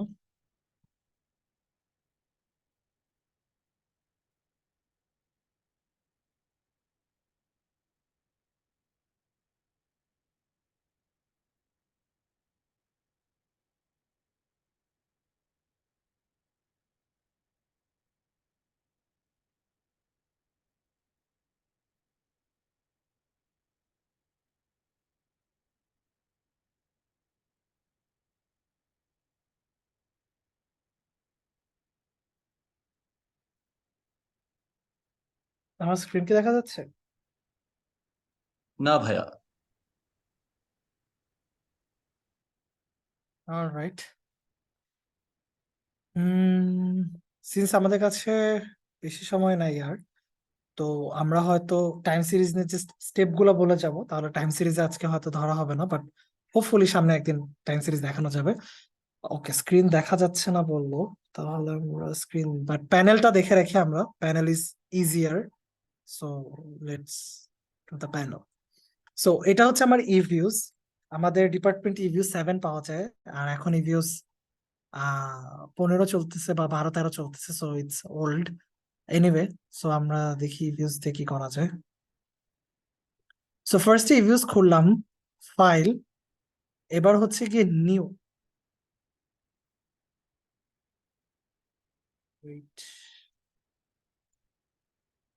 Work file. তো এখানে আমরা আগে হচ্ছে আমাদের ডেটা সেটটাকে ইম্পোর্ট করব। স্টেটাতে করা যায়, কিন্তু আমার কাছে প্যানেল করার জন্য ইভিউজটা মোর মানে ইজি লাগে আমার কাছে বেশি, সো আমি এটাতে করি। সো আমরা এখানে যে 3টা অপশন আছে, আনস্ট্রাকচার, ডেটেড, রেগুলার ফ্রিকোয়েন্সি আর ব্যালেন্সড প্যানেল, আমরা হচ্ছে ব্যালেন্সড প্যানেলটা সিলেক্ট করব। সো এবার আমাদের কাছে এবার অপশন আসছে start date, end date, number of cross section. Frequency হচ্ছে অ্যানুয়াল, আমার ডেটা সেটটা অ্যানুয়াল, সো সেটা দেখাবো। দাঁড়াও আরেক, এবার একটু আমরা একটু ডেটা সেট দিয়ে এক পাক ঘুরে আসি।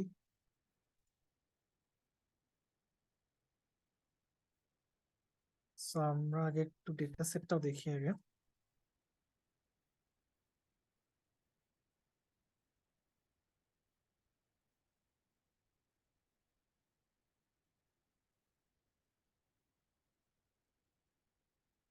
সো দেখা যাচ্ছে, জি ভাই।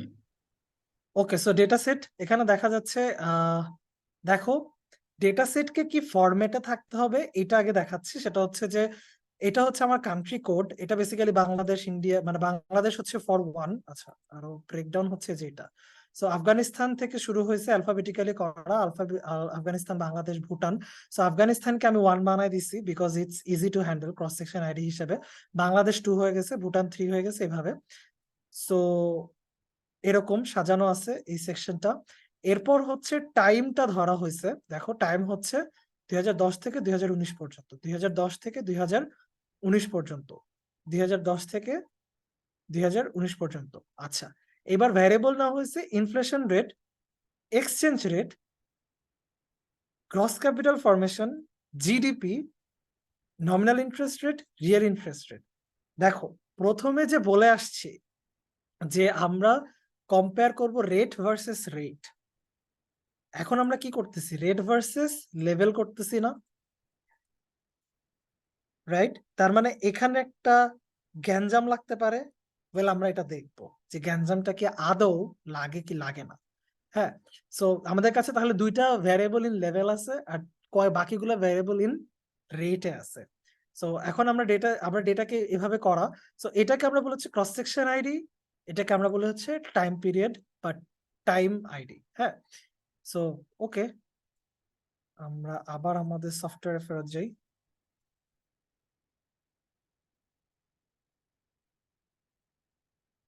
রিভিউজ,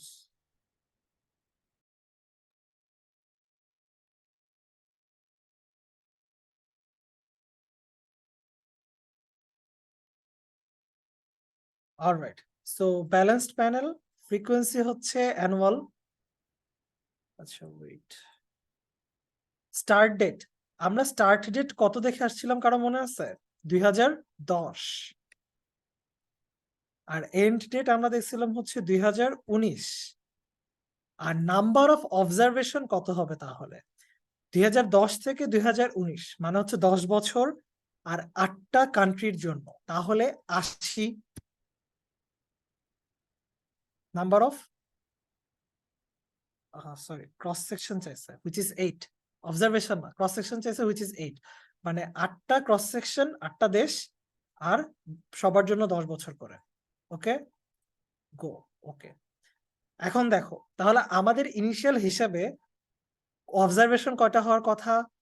8টা কান্ট্রি, 10টা বছর, তাহলে 8 10-এ 80টা, 80 80, এটি অবজারভেশন আমাদেরকে দেখাচ্ছে সে। ফাইন,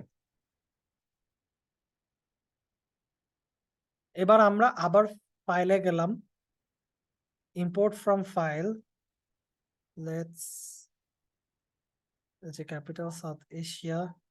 ওকে, তো এখন আমাদের এটা আসলো, লেটস নেক্সট, এটাও ফাইন। এই যে এখানে যখন আসছে তখন ও অটোমেটিক্যালি ডিটেক্ট করতে পারছে, সেটা হচ্ছে যে বেসিক স্ট্রাকচার, ডেটেড প্যানেল। ওকে, ডেটেড রিড মানে এই টাইমটা হচ্ছে ডেট দিয়ে রিড করবে সে, মানে সময়ের সাপেক্ষে সে রিড করবে, প্রত্যেকটা ডেটকে ধরবে সে।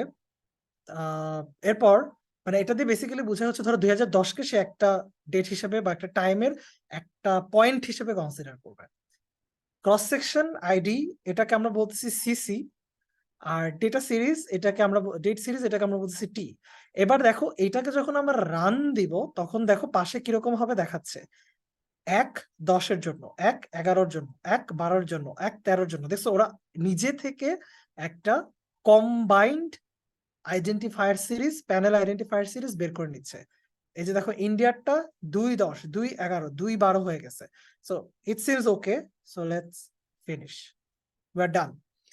এখন আমরা যদি ধরো একটা ভিউ করি, এই যে দেখো, দেখছো আমাদের এখন আর দেশ টেশ বলতে কিছু নাই, সালটাল বলতে মানে ইয়ার বলতেও কিছু নাই, এটাকে ওরা ঠিক করে ফেলছে, মানে প্যানেল আইডেন্টিফায়ার সিরিজে ভাগ করে নিছে।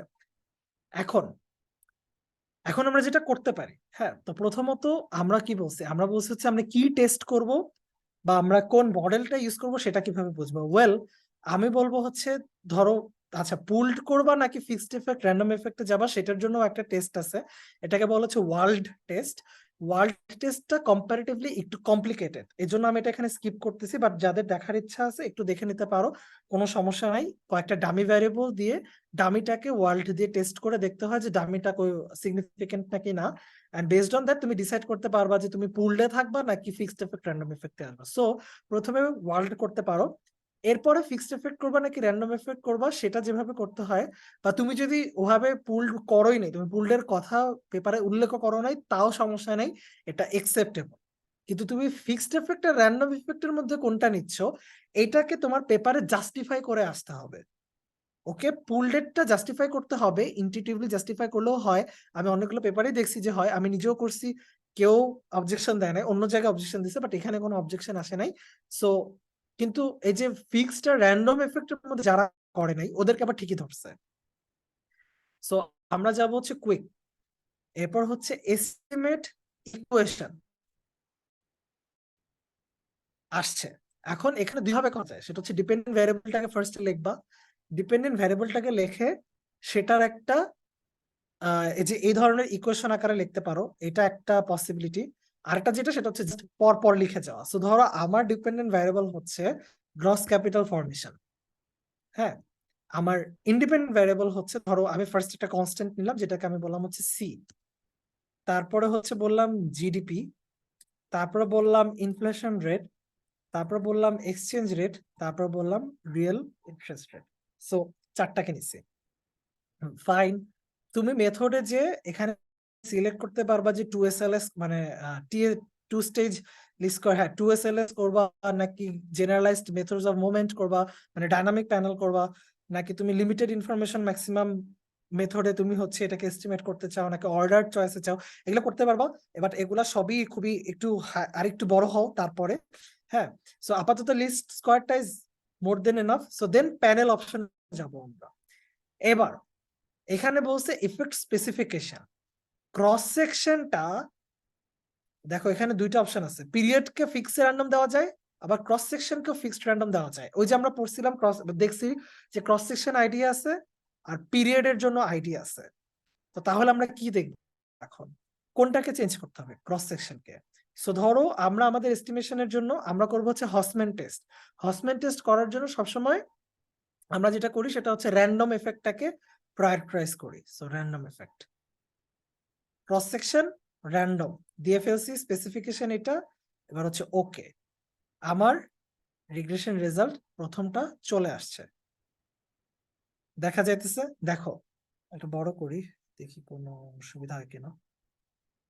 অলরাইট, সো আমাদের constant is significant, GDP is significant with gross capital formation. তার মানে জিডিপি হচ্ছে গ্রস ক্যাপিটাল ফরমেশনের সাথে জিডিপির একটা রিলেশনশিপ আছে, বুঝতে পারলাম।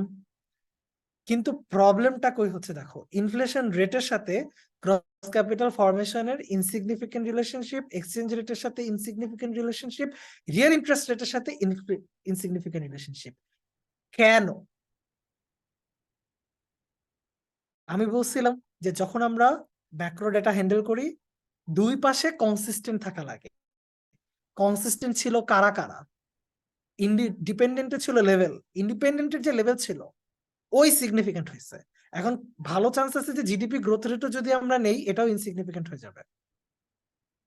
I am not sure, but এগুলোও সিগনিফিকেন্ট হইতেই পারে, এটাও হইতে পারে, এটাও হইতে পারতো, এটাও হইতে পারতো, রেট গুলোও সিগনিফিকেন্ট হইতে পারতো। But this is a classic example যে প্রবলেমটা কই ক্রিয়েট হয়।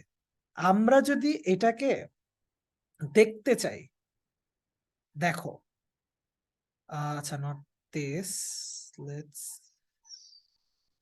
View statistic. আমরা এটাকে এভাবে না দেখে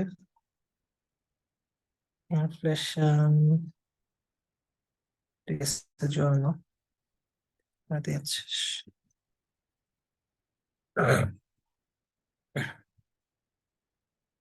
আসতেছে না কেন? আহ আমাকে হ্যাং খাইলো।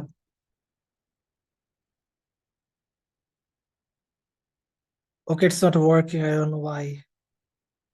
আমি কনস্ট্যান্টলি কমন দিচ্ছি, বাট এনিওয়ে আমরা একটা প্লট করে দেখাতে পারলে আসলে মজা হতো। ধরো দেখি ও পারে কিনা।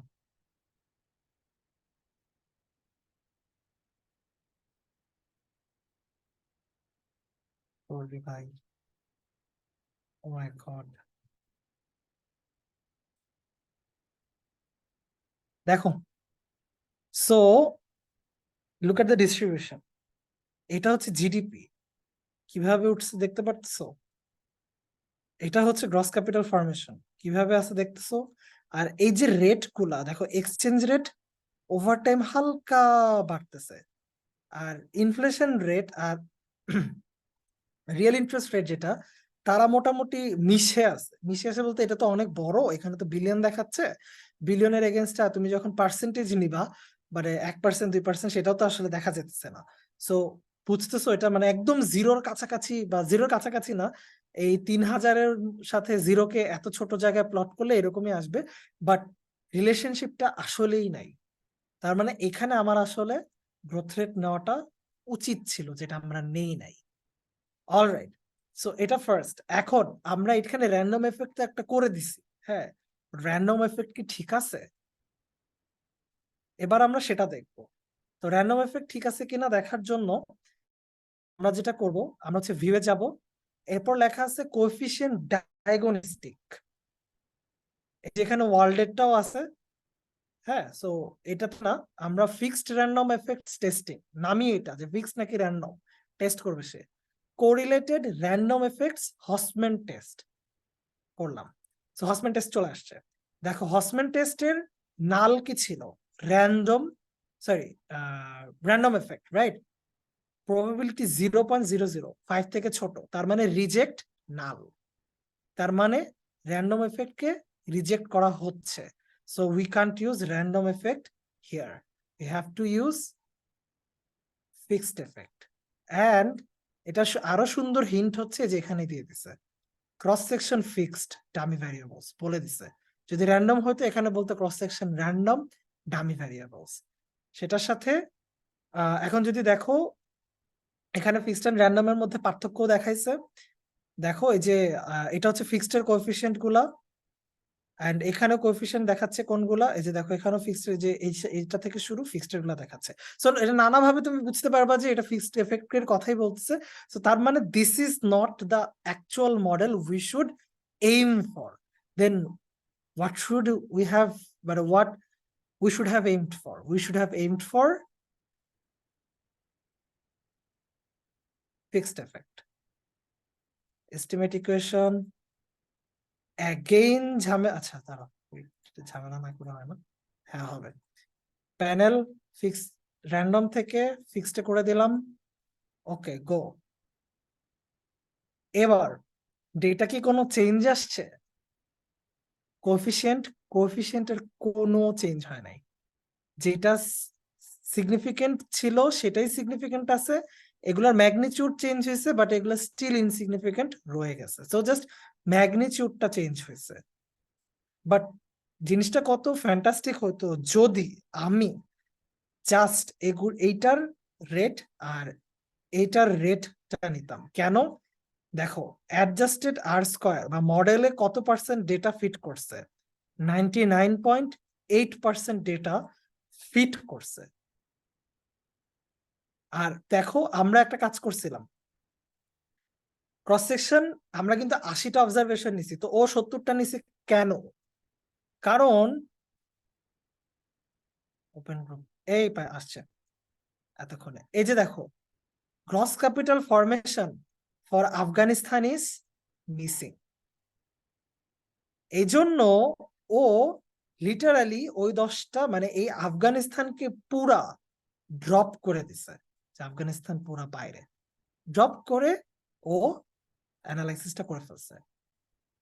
So it's also result of course যে রেট গুলা কাজ করতেছে না, বাট মেবি গ্রোথ রেট দেখাইলে উইথ, মানে রেট উইথ রেট, এটা যদি দেখাইতাম আরো ভালো রেজাল্ট পাইতাম, মেবি আরো ভালো রেজাল্ট পাইতাম। So yeah, that's it. So that's our panel study, and এতটুকুই তুমি যদি দিয়ে দাও, দ্যাটস মোর দেন এনাফ। 405 পর্যন্ত, মানে অ্যাডভান্স ইকোনোমেট্রিক্স 2 পর্যন্ত ইজিলি পার করে চলে আসতে পারবা। ইভেন মনোগ্রাফিও দিয়ে ভালো করতে পারবা, but you have to upgrade your মানে always look for the growth, right? So আরো আস্তে আস্তে ডিফিকাল্ট কমপ্লিকেটেড মডেলে যাব, করব। এটা তো একটা এটা একটা কোরিলেশন অ্যানালাইসিস। সো পরে আমাদের এখানে কিন্তু কোনো, এটাও কিন্তু সেম, যে আমরা কিন্তু বলতে পারতেছি না যে GDP gross capital formation performance বা ফরমেশনকে এফেক্ট করতেছে, তা না। বাট রাদার ওদের মধ্যে একটা পজিটিভ রিলেশনশিপ আছে, অ্যান্ড রিলেশনশিপটা সিগনিফিকেন্ট। কে কাকে করতেছে উই ডোন্ট নো, কে কাকে ইম্প্যাক্ট করে বা এফেক্ট করে সেটা আমরা জানি না, বাট রিলেশনশিপটা, তাদের মধ্যে একটা রিলেশনশিপ আছে। সো কেউ না কেউ কাউকে করে, রাইট? বাট এখন ওখান থেকে আমরা হয়তো কজাল অ্যানালাইসিসে যেতে পারি, and all and all and all. So যেটা হয়তো পরে আবার কোনো এক সময় কথা হবে। So that's it, I think I am gonna. আর এরপর টাইম সিরিজের কিছু মেথোডোলজি ছিল, যেটা নিয়ে আমরা আজকে কথা না বললেই ভালো, কারণ একে টাইম নাই, and দুই আমার মনে হয় যে এখন কন্টেন্ট একটু কঠিন কঠিন হয়ে যাবে। So I want to finish here, but I am gonna share you the slides, যেখানে আমি মোটামুটি স্টেপগুলো লিখে রাখছি। সো কেউ যদি টাইম সিরিজে ইন্টারেস্টেড থাকো, তাহলে সেগুলো একটু ধরে ধরে দেখতে পারো, এন্ড কিছু ফার্দার রিডিং এর রেফারেন্সও দেওয়া আছে। So that's it, and Abrar, I think I am done. Sahal, I think I am done. So yeah. As we conclude today's main session on macro data processing, I extend our heartfelt thanks to Inan Bhai for sharing his valuable insights and expertise on the matter. Now we will be moving on to the Q&A section.